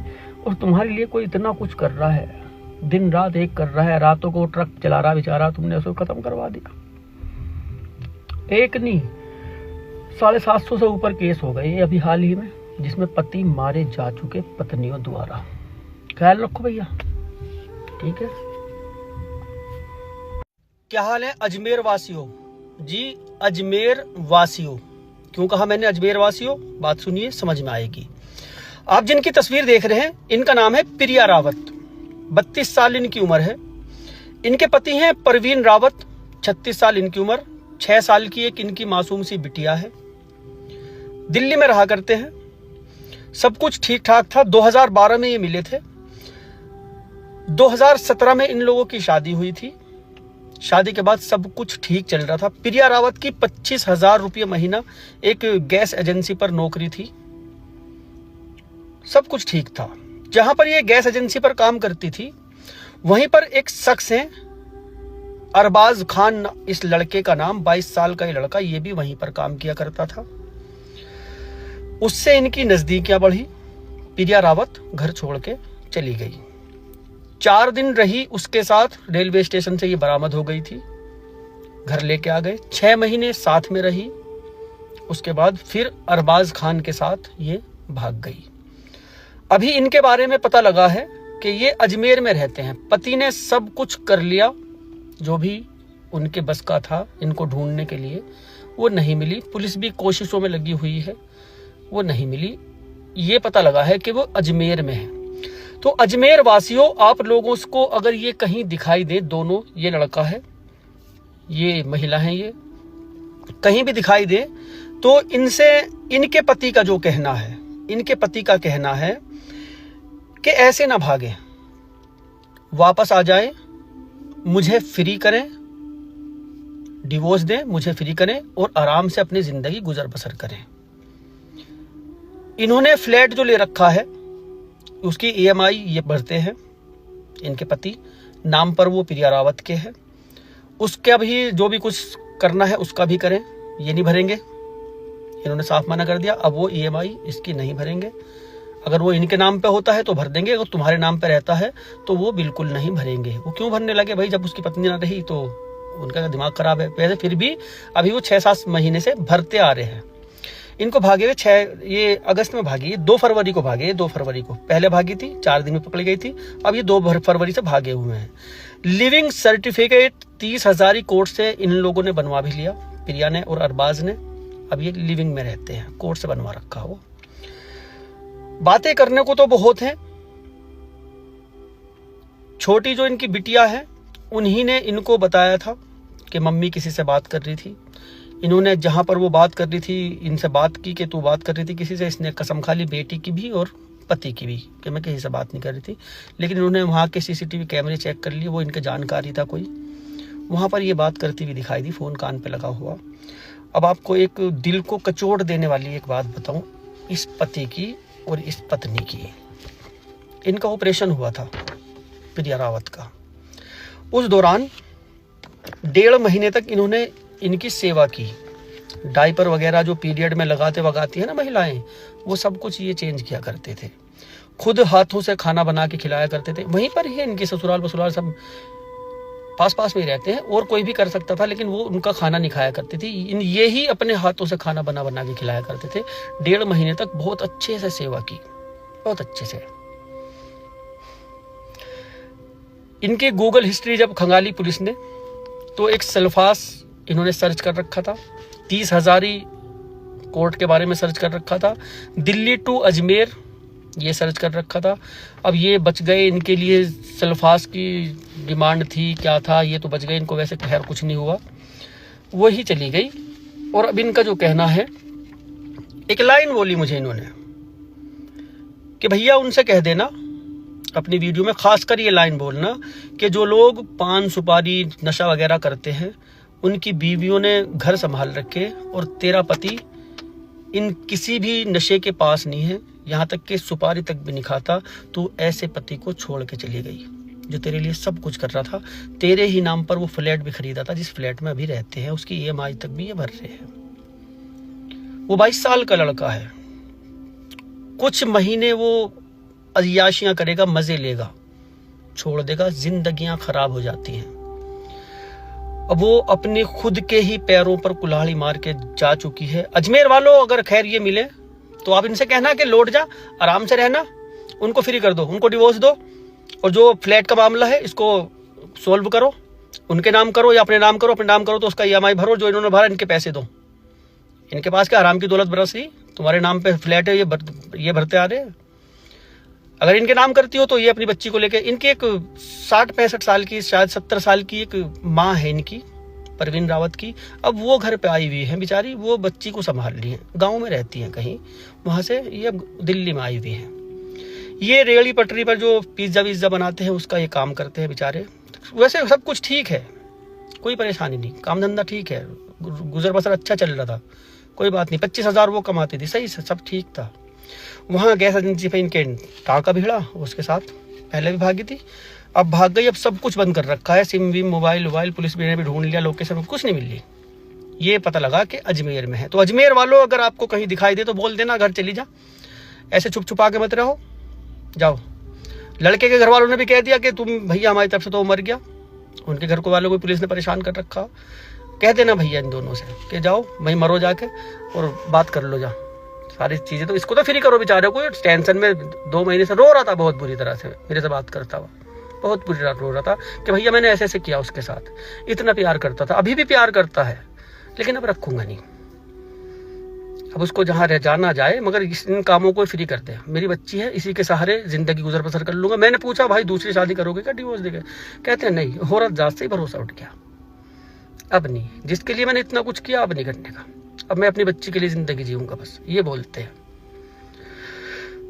तो फिर कहता हूँ अजमेर वालों कहीं मिले तो इनको खदेड़ दियो दिल्ली की तरफ कि जा इसको मामले को सुलटा और रहो जैसे तुम्हें रहना, डर डर के मत रहो।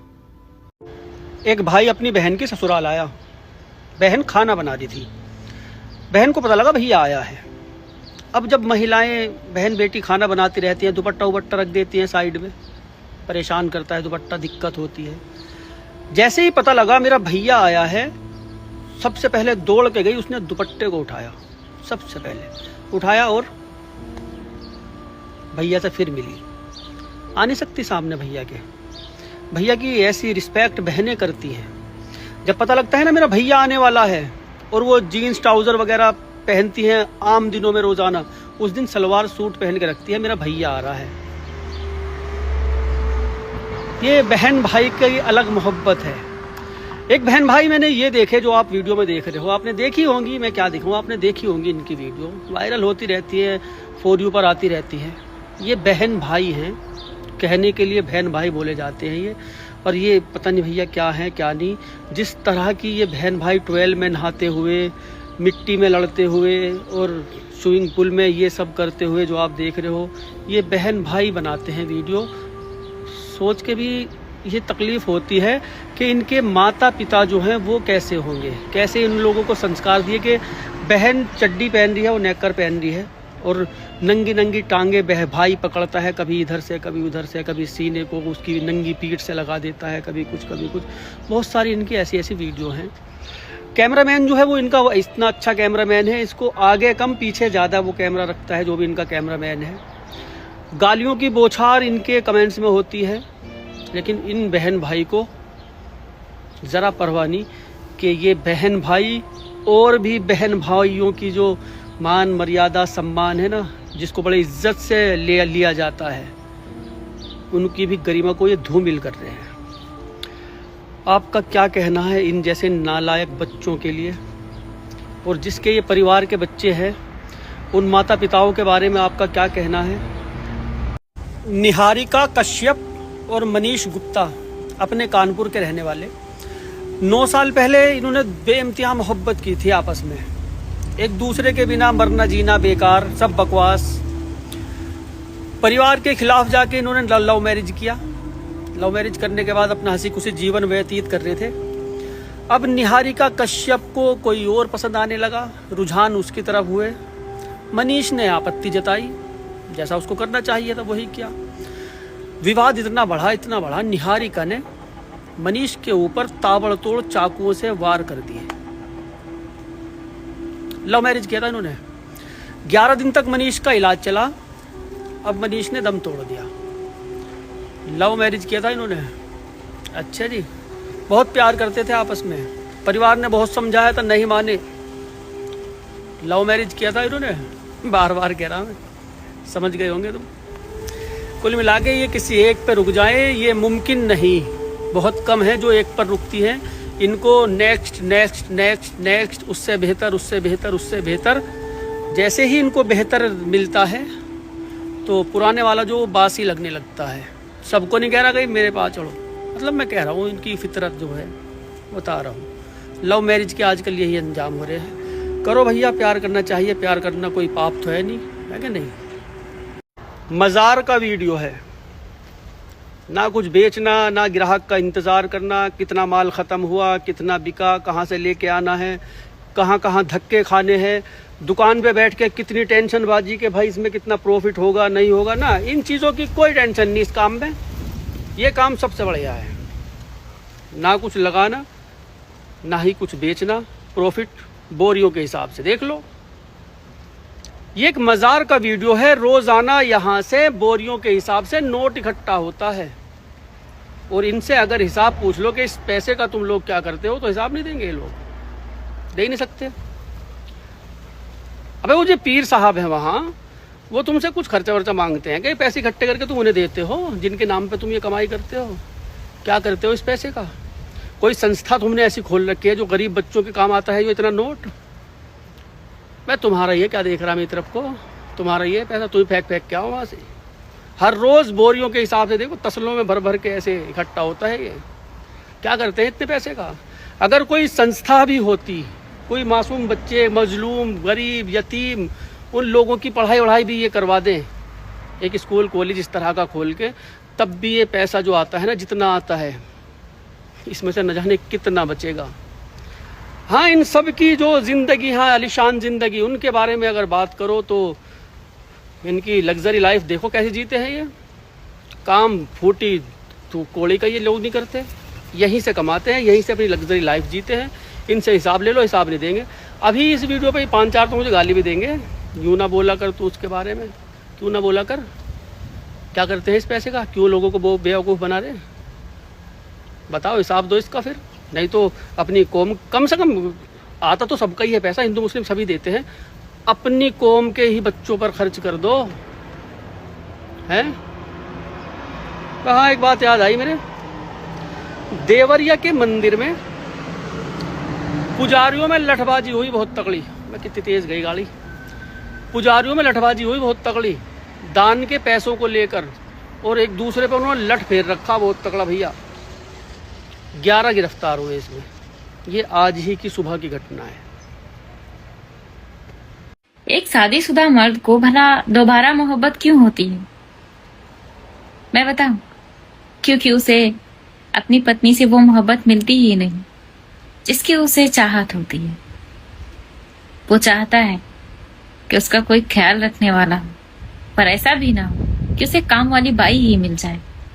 उसे एक ऐसी औरत चाहिए जो उससे खेले, दुलार करे, प्यार करे, उसका हर वक्त ख्याल रखे और उसकी हर एक फीलिंग्स को समझे। वो कब परेशान होता है, वो कब उदास होता है, वो कब हंसता है, वो कब सोना चाहता है। हर चीज का ख्याल रखने के लिए उसके पास एक अच्छा लाइफ पार्टनर होना चाहिए। पर जब ऐसा नहीं होता ना, तो उसे किसी और से मोहब्बत हो जाती है। क्यों? क्योंकि उसे सुकून नहीं मिलता अपनी पत्नी के साथ। और वो शादीशुदा मर्द अगर आपका पति हो तो उसका भी दिल करे कि किसी की बाहों में खेले, उसको भी कोई दुलार करे, उसको भी कोई पूछने वाला हो खाना खाया नहीं खाया। क्यों ऐसे ऐसे एडवाइस दे रहे हो किसी को? हम मर्द हैं और ये मर्द ऐसे होते हैं, इनको तो हर दूसरी औरत अच्छी लगती है अपनी वाली को छोड़ के, चाहे उसकी कितनी खूबसूरत है। ये एक आम सी बात है मर्दों की। बहुत सारे मर्द ऐसे हैं जिनको अपनी ही पत्नी के अलावा दूसरी ख़राब लगती है, वो बहुत कम संख्या में है। तो कहना चाहूँगा, अगर ये मेरी वीडियो आप तक पहुँचे तो मर्दों को बिगाड़ने की कोशिश ना करो। ये पहले से ही माशाल्लाह बिगड़े हुए हैं। इनकी जो आप ये दुखती रग पे हाथ रख रही हो ना, इनको बिगाड़ रही हो, इनको दूसरी महिलाओं के प्रति ऐसा आकर्षित करने की कोशिश कर रही हो कि तुम देखो, इश्क करो, उनसे प्यार करो। तुम्हारी पत्नी जो है नौकरानी हो गई। नौकरानी किसने बनाई उनको? इन मर्दों ने ही बनाई ना, इन पतियों ने ही बनाई ना। अब वो अपनी ही पत्नी को अगर महारानी बना के रखें, खुद महाराज बन के रहें, तो क्या बिगड़ता है? शादीशुदा मर्द, तुम्हारी पूरी की पूरी प्रोफाइल में शादीशुदा मर्द, दूसरी मोहब्बत, शादीशुदा मर्द, दूसरी मोहब्बत। तुमने मर्दों को, औरत हैं आप, मेरे हाथ ये वीडियो लगी आपकी, मुझे तकलीफ़ हुई कि एक औरत खुद ऐसी एडवाइस दे रही है मर्दों को कि तुम दूसरों की बीवियों से मोहब्बत करो, अपनी वाली को छोड़ो, वो तो भंगार हो गई, नौकरानी हो गई, वो तो भंगन सी रहती है घर में, वो तो इस तरह से रहती है। औरत हो के तुम एडवाइस दे रही हो। जितनी भी मैंने तुम्हारी प्रोफाइल चेक की, मैंने तुम्हारी, तुम मर्दों को ये एडवाइस दे रही हो, बड़ा ख़राब लगा। एक औरत हो के तुम इस तरह के काम कर रही हो, कुछ थोड़ी सी शर्म करो, नहीं तो फिर मेरी वीडियो देखो। रोज़ मरवाऊंगा पतियों को तुमसे ही। सऊदी अरब की जेल की कहानियाँ। रिक्वेस्ट तो ऐसे कर रहे हैं जैसे मैं सऊदी अरब की जेल में बिस्तर लगा के लेटता हूँ। हाँ भाई, एक अनुभव बता सकता हूँ सऊदी अरब की जेल का, जब मैं जेल गया था तब का। ये मेरा जेल का फोटो है, पुराना है, काफ़ी साल हो गए जब की बात है। तो क्यों गया था पहले वो बता दूं, नहीं तो तुम सोचो कि भैया के पता नहीं क्या कांड करके क्या गुल खिला के गया होगा वहाँ। ईद का दिन था, खास ईद का दिन। कई सारे लड़के, हम एक ही रूम में प्रोग्राम कर रखा था शीर वगैरह का नमाज के बाद। कुछ चीज़ की आवश्यकता थी, वो लेने के लिए मैं रूम से निकला। मेरे रूम के ही पास में थोड़ी सी दूरी पर एक रोड है, वो हमेशा चलता ही रहता है। पार करने के लिए उसको थोड़ा इंतज़ार करना पड़ता है। रोड पार करने के लिए मैं रोड किनारे खड़ा हुआ था, तभी एक गाड़ी आई, मेरे पास रुकी। रुकते के साथ ही शीशा नीचे हुआ और उन्होंने कॉफ़ी का गिलास मेरे ऊपर। उस वक्त में ये काम बहुत होते थे। अब आज ही भाई साहब मैंने वो कुर्ता पजामा पहना, नया, बिल्कुल एक दाग कहीं भी नहीं इसमें, बिल्कुल न्यू, आज ही पहना, बस थोड़ी देर बस नमाज ही पढ़ के आए थे उससे। अब यूपी के बंदे ऊपर से नीचे तक गंदा सारा, गुस्सा आ गया, कुछ भी समझ में नहीं आया उस टाइम क्या करना क्या नहीं करना। बस उस लड़के को मैंने पकड़ के उसी शीशे में को बाहर खींच लिया, भागे नहीं वे, हंस रहे थे। उसको बाहर खींचा तो दूसरा वाला भी निकल के आ गया उधर से। डंडे रखते हैं गाड़ी में, छोटे छोटे से डंडे रखते हैं, इनके भी पंगे होते रहते हैं, इनके भी आपस में चलते रहते हैं, गैंगवार इनके छोटे मोटे वैसे ही। वो डंडा उसने मेरे यहाँ मारा, बहुत तगड़ा लगा, वो डंडा मैंने पकड़ के छीन लिया। मुझे भी पता था कि औकात में ही लड़ना है, जान के बदले जान है, इसका हम लोगों को यहाँ दहशत रहती है भाई, कोई मर ना जा हाथ से। अब हम हिसाब से लड़ रहे, वो अंधाधुन पेल ले हमें, झूठ नहीं। वे दो, मैं अकेला गुत्तम गुत्ता चल्ली, लोटम लोट सड़क पे, ठीक ठाक, रोड इधर भी रुक गया, इधर भी गाड़ियां जाम, लोग उतर उतर के आ गए, छुड़ाने लगे। इतने लोग छुड़ाने के लिए आए, उन्होंने मुझे मारा, मैंने उनको मारा, घुटने उठने छिल गए रोड पे, काली वाली सड़क, कोहनियां छिल गई, कपड़े फट गए, उनके भी मेरे भी। अब इतनी देर में किसी ने पुलिस को भी फोन कर दिया होगा, पुलिस वाले तो यहाँ ठाली फिर रहे, यहाँ का कोई क्राइम है, आप फोन करके जेब में रखोगे फोन, पुलिस वाला बराबर में खड़ा होकर पूछा हाँ भाई क्या बात है। इतने फास्ट है पुलिस वाले यहाँ के, आ गए पीछे को, यूं हाथ डाल के पीछे को हमारे हथकड़े लगा दी उन्होंने, जेल ले गए, ये फोटो वोटो खींचे, हमारे तख्ती वक्ती ले गए, हमें कर दिया अंदर बंद। एक पुलिस वाले से हमने रिक्वेस्ट की, भैया हमारे एक फ़ोन करवा दो, अपने शेख को फ़ोन कर लें, कम से कम मुझे पता लगे हम कहाँ हैं, वो कुछ इंतज़ाम करेगा हमें निकालने का। खैर उसने हमें एक फ़ोन करा दिया, हमारा मोबाइल ले लिया था, मैंने शेख को फ़ोन करा कि मैं जी ऐसे ऐसे लड़ाई हो गई थी और मैं यहाँ पे हूँ। उसने कहा चल ठीक है, घबरा मत, मैं आ रहा। खैर हमें बंद कर दिया अंदर, जहाँ मैं बंद करा वहाँ इंडिया, पाकिस्तान, बांग्लादेश और तुर्की, यमन और कुवैत, कई मुल्कों के लोग वहाँ पे बंद थे। तकरीबन 50-55 लोग एक ही जगह पे बंद थे, काफ़ी बड़ी जगह थी वो।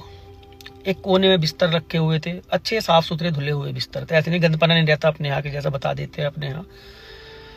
तो खाने पीने का भी इंतज़ाम ठीक ठाक सही था, अच्छा ही था। साफ़ सुथरी जेलें थी जहाँ पर बंद कर रखा था, जो हमने देखा वो साफ़ सुथरा था, बिल्कुल क्लीन था, अच्छा था। एक बंदे से वहाँ पे भी बहस हुई, वो बंदा था बांग्लादेश का, लोगों को चीज़ें बेच रहा है वो उल्टी सीधी, मतलब बाहर जो सिगरेट 5 रुपये की मिलती है वो 20 रुपये की बेच रहा है। वहाँ जेलों में सुना है ऐसे ही मिलती हैं चीज़ें, मगर उससे की जो ये हरकत मुझे नाजेबा लगी, मुझे पसंद नहीं आई, उससे मेरी बहस हो गई थी। मैं भाई तू ये क्या कर रहा है, इन लोगों के पास तो पैसे वैसे ही नहीं है बेचारों के, और तू चीज़ें तिवल चुबल दाम में बेच रहा है, ना कर ऐसा भाई, कहीं और से कमा लिए, यहीं से कमाओगे क्या। तो उसने मुझे धमकी भी दी थी, बाहर निकल हो तुझे फंसवा दूंगा। मैंने भाई तू जा दफा हो।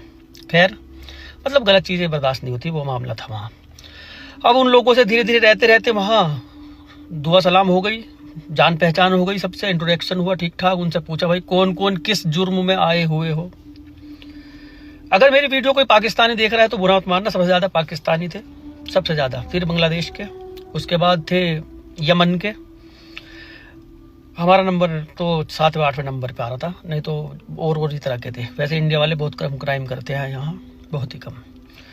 खैर किसी को कफिल ने सता रखा है, शेख ने, कोई भागा हुआ है, किसी के पास पासपोर्ट नहीं है, पासपोर्ट शेख ने रख लिया, भागे फिर दे, कोई परेशान था, कहीं जुल्म हो रहा था, वो भागा हुआ था, पुलिस के हाथ लग गया, पकड़ के बंद कर दिया। किसी के पास यहाँ का अकामा बोलते हैं उसको, जो यहाँ की आईडी होती है उसको, वो नहीं है किसी के पास, इस तरह के बंद। कोई मर्डर वडर के कोई बंद नहीं थे कि मर्डर कर रखा होंगे तो वो कहीं और बंद कर रखे होंगे, ना ही कोई शेख था, सऊदी का बंदा कोई नहीं था, शायद उनको कहीं और बंद करते होंगे। क्राइम ये भी करते हैं, ऐसी नहीं, ये यहाँ के बड़े क्राइम नहीं होते, जैसे हमारे यहाँ आम सी बात है कि उसको 15 गोली मार दी, उसको 10 गोली मार दी, उसको बलात्कार, ये चीज़ें नहीं है, ये तो बिल्कुल भी नहीं है। ये लड़ाई झगड़े के एक्सीडेंट के केस ज़्यादा आते हैं यहाँ। उनसे पूछा, बेचारों को तरस आया बहुत, हमारा शेख वेक निकाल के फिर वो कोशिश करने लगा। उन्होंने कहा 24 घंटे तो कम से कम रहेगा इसमें, अभी एकदम नहीं निकालने का। उसमें चढ़ा दी, अब जैसे अपने यहाँ कर देंगे GD में चढ़ा दी, वही रिपोर्ट अब नहीं निकलेगा, जमानत करवानी पड़ेगी। ऐसे ही यहाँ के भी प्रोसेस थे कुछ। हमें रखा वहाँ, रात भी बिताई वहाँ, लोगों से बातचीत की। वहाँ जाने के बाद एक चीज़ समझ में आई, परदेश कोई हल्की मल्की चीज़ नहीं है। परदेशियों के साथ जो घर वाले व्यवहार करते हैं, इन्होंने पैसा भेजा और 10-15 दिन में पैसा ख़त्म, 16वें दिन फिर दूसरी मजबूरी बतानी कि अब ये होना है, अब वो होना है, इतना पैसा यहाँ लगेगा, इतना पैसा भेजो। उन घर वालों को भी सोचना चाहिए कि वो किस मुश्किल में फंसे हुए हैं और कैसे कैसे पैसा कमा के जोड़ते हैं यहाँ। आप यकीन नहीं मानने के, न जाने कितने लोग ऐसे हैं जो शेविंग भी नहीं कराते, बाल भी नहीं कटाते। आप सोच रहे होगे, कुछ हैरत सी में होगे, बहुत लोग ऐसे हैं पैसा बचाते हैं, शेविंग और बाल भी नहीं कटाते। सस्ते से सस्ता खाना बनाते हैं रूम पर, सस्ते से सस्ता, पैसे बचाने के लिए। एक एक रुपया बचा के चलते हैं घर परिवार को भेजने के लिए। और घर परिवार वाले चंद दिनों में खर्च करके और माँ वाहवाही भी लूटते हैं कि मेरा बेटा या मेरा पति, मेरा बाप या मेरा भाई सऊदी में है। घर वालों को सोचना चाहिए इस बारे में। मुश्किलें बहुत है, कभी आके देखो तो पता लगेगा यहाँ के लोगों को। आपको चेहरे पर इनके रौनक नहीं मिलेगी जो परदेसी रहते हैं, काम करते हैं। घर से अगर किसी ने कह दिया कि 50,000 की ज़रूरत है, जब तक वो 50,000 नहीं भेजेगा तब तक वो बेचैन ही रहेगा। खुद का कुछ भी हो रहा उसका। बीमारियों में दवाई नहीं लाते यार, ऐसे ऐसे बीमार हो जाते हैं, दवाई लाते कि भाई खुद ही ठीक हो जाएंगे, आज निकल कल नहीं परसों ठीक हो जाएंगे। इस तरह से पैसे बचा लेते हैं। सब नहीं है, बहुत लोग हैं ऐसे। काफ़ी बाल कटिंग के 15 रियाल 20 रियाल लेते हैं यहाँ, 10 भी ले लेते हैं कोई कोई। तो 15-20 रियाल का मतलब इंडिया के काफ़ी 400-500 रुपये बनते हैं 20 रियाल के। शेविंग के भी इतने ही लेते हैं, तो करवाते ही नहीं। बड़ी हो जाती है काफ़ी, जब दिख लगता है कि भाई अब ज़्यादा ही ख़राब लगने लगा, चलो अब करवा लेता हूँ, तब जाके कहीं करवाते हैं। तो जेल का ये अनुभव था भैया। ये सबूत मैंने रख रखा है कि ज़माने से अपने पास। बातें तो बहुत हैं यहाँ की बताने की, बताएंगे धीरे धीरे, आप वीडियो देखते रहो, सब चीज़ बताएंगे। तो ये भी मैंने बताया आपको। ये मेरे परिवार को भी नहीं पता, घर वालों को, कि मैं जेल गया था, उनको भी नहीं पता। न जाने कितनी चीज़ें ऐसी हैं जो हम परिवार को कभी बताए ही नहीं, यहाँ की क्या हुआ हमारे साथ, क्या हो रहा हमारे साथ, हम नहीं बताते। क्योंकि हमें पता है हमें खुद को ही झेलना है, यहाँ हमें खुद को ही करना है सोल्व जो भी मसला है। घर वाले परेशान होंगे, इससे अलावा वो कुछ नहीं कर सकते। इसलिए मैं दूसरों को भी कहता हूँ भाई घर में मत बताया करो, बेकार में परेशान होते हैं। तो मैं बता तुम ही करोगे तो और का क्या। खैर खुश रहो, आबाद रहो जहाँ भी रहो। तो भैया जेल भी देख के आए थे। तो कैसे हाल है भाइयों बहनों, उम्मीद है खैरियत से होंगे। ये बात सुन के बताना कि ये प्यार था या कुछ और था, ना तुझे पता ना मुझे पता। सुनकर ज़रूर बताना। मध्य प्रदेश के शहडोल में एक इंस्टाग्राम आईडी जिसका नाम था करण राजपूत, इस आईडी पर आलीशान घरों की वीडियो, आलीशान घरों के अंदर खड़ा हुआ वो करण, उसकी फ़ोटो वगैरह पोस्ट हुआ करती थी। देखने से लगता था ये लड़का लग्जरी लाइफ जीता है और संपन्न परिवार का ही लड़का है, ऐसा लगता था। इधर जैतपुर की रहने वाली एक 18 साल की छात्रा, कॉलेज में पढ़ती थी, ये फर्स्ट ईयर की स्टूडेंट थी। अब इन्होंने इस आईडी को देखा, कमेंट्स वगैरह करने लगी। इस लड़के से इनकी दोस्ती हो गई, दोस्ती प्यार में बदली। बातें काफ़ी टाइम से ये दोनों कर रहे थे। 6 जून को ये लड़का करण जैतपुर आया और लड़की को भगा के ले गया। परिजनों को पता लगा लड़की कॉलेज गई थी, वापस नहीं आई, परेशान हुए, कंप्लेन की। पुलिस ने लोकेशन वगैरह ट्रैक की। लड़की को लड़के के मामा के घर से बरामद कर लिया। ये करण हाथ नहीं लगा। 5 दिन के बाद ये बरामद हुई लड़की। 5 दिन तक उस लड़के के साथ रही। अब जो भी कुछ इन्होंने किया होगा भैया, ज़रूरी काम किया नहीं किया वो मैं कह नहीं सकता। खैर, अब लड़की ने बताया, ये है सुनने वाली बात, उसने बताया कि उसकी फ़ोटो और वीडियो जो होती थी वो बड़े आलीशान घरों में होती थी, चमक धमक लग्जरी लाइफ। लेकिन वो पुट्टी पुताई का काम किया करता था। जिन घरों में वो काम किया करता था उन घरों में ही वीडियो बना लिया करता था। बड़े बड़े घरों में वो काम किया करता था, उन फ़ोटो वीडियो को पोस्ट कर दिया करता था। इन चीज़ों को देख के वो लड़की भ्रमित हो गई, सोचती थी संपन्न परिवार का है, पैसे वाला है, अपना काम चल जाएगा ठीक ठाक। उससे बात करने लगी, बातों बातों में प्यार, और घर से उससे साथ भाग भी गई। अब आप बताइए, ये प्यार था, मतलब ये दिल के हाथों मजबूर होकर भागी, या उसकी लग्जरी लाइफ देख के घर से भागी?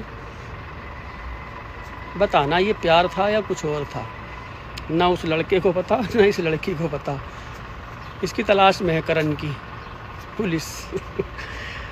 ऐसी चीज़ों से वैसे जिनकी घुटनों में होती है ना, उन्हें सीख लेनी चाहिए कि पता नहीं कैसा इंसान है, कौन है, क्या करता है, क्या नहीं करता है। बस फ़ोटो वीडियो देखी उसकी और मान लिया वो हो ये ही है बस दुनिया का सबसे खूबसूरत, सबसे हसीन और जमील।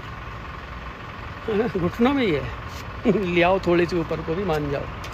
ना भ्रमित हुआ करो, ना किसी के बहकावे में आया करो, फ़ायदा तुम्हारा ही है, हमारा क्या जा रहा, कुछ भी नहीं, कुछ नहीं जा रहा। खैर बताना भाई, अपना कमेंट जरूर देना।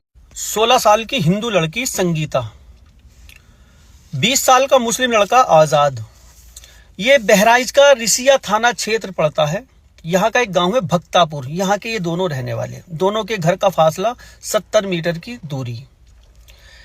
संगीता के पिताजी हैं हरदेव चौहान, इनके 7 बच्चे हैं, 4 बेटियां हैं, 3 बेटे हैं। 2 बेटियों की उन्होंने शादी कर दी, तीसरे नंबर की ये संगीता है।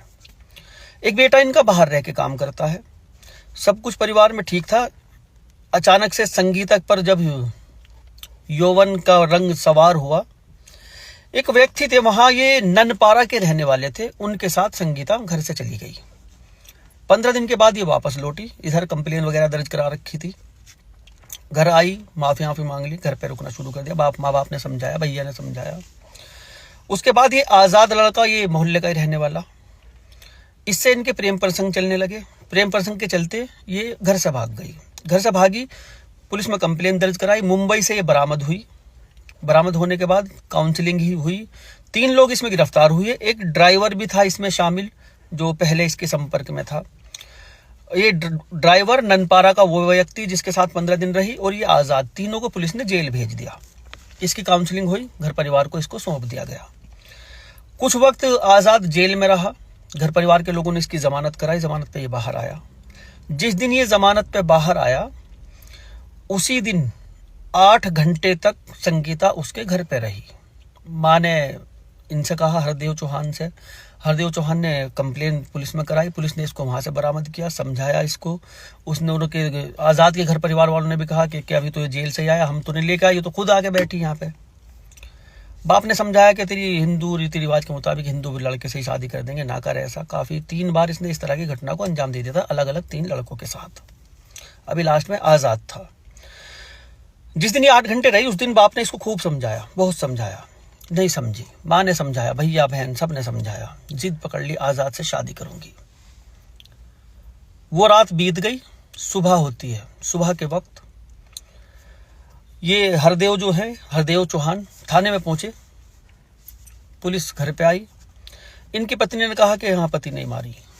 गला घोट के उसी रात को मार के वहीं से डालो रखी लाश को पूरी रात संगीता की। सुबह को जाके इन्होंने कंप्लेन दर्ज कराई कि बिल्कुल ही हम तो परेशान हो लिए थे भैया, क्या करें हम, कहाँ तक बदनामी झेलें, कभी किसी के साथ कभी किसी के साथ, कहाँ तक बदनामी झेलें। अब जिद पकड़ रखी थी कि इस मुस्लिम लड़के से शादी करूंगी। कहते हैं ऐसी औलाद से तो बे औलाद होना ही बेहतर है। मार के बेचारा जेल चला गया। बताओ।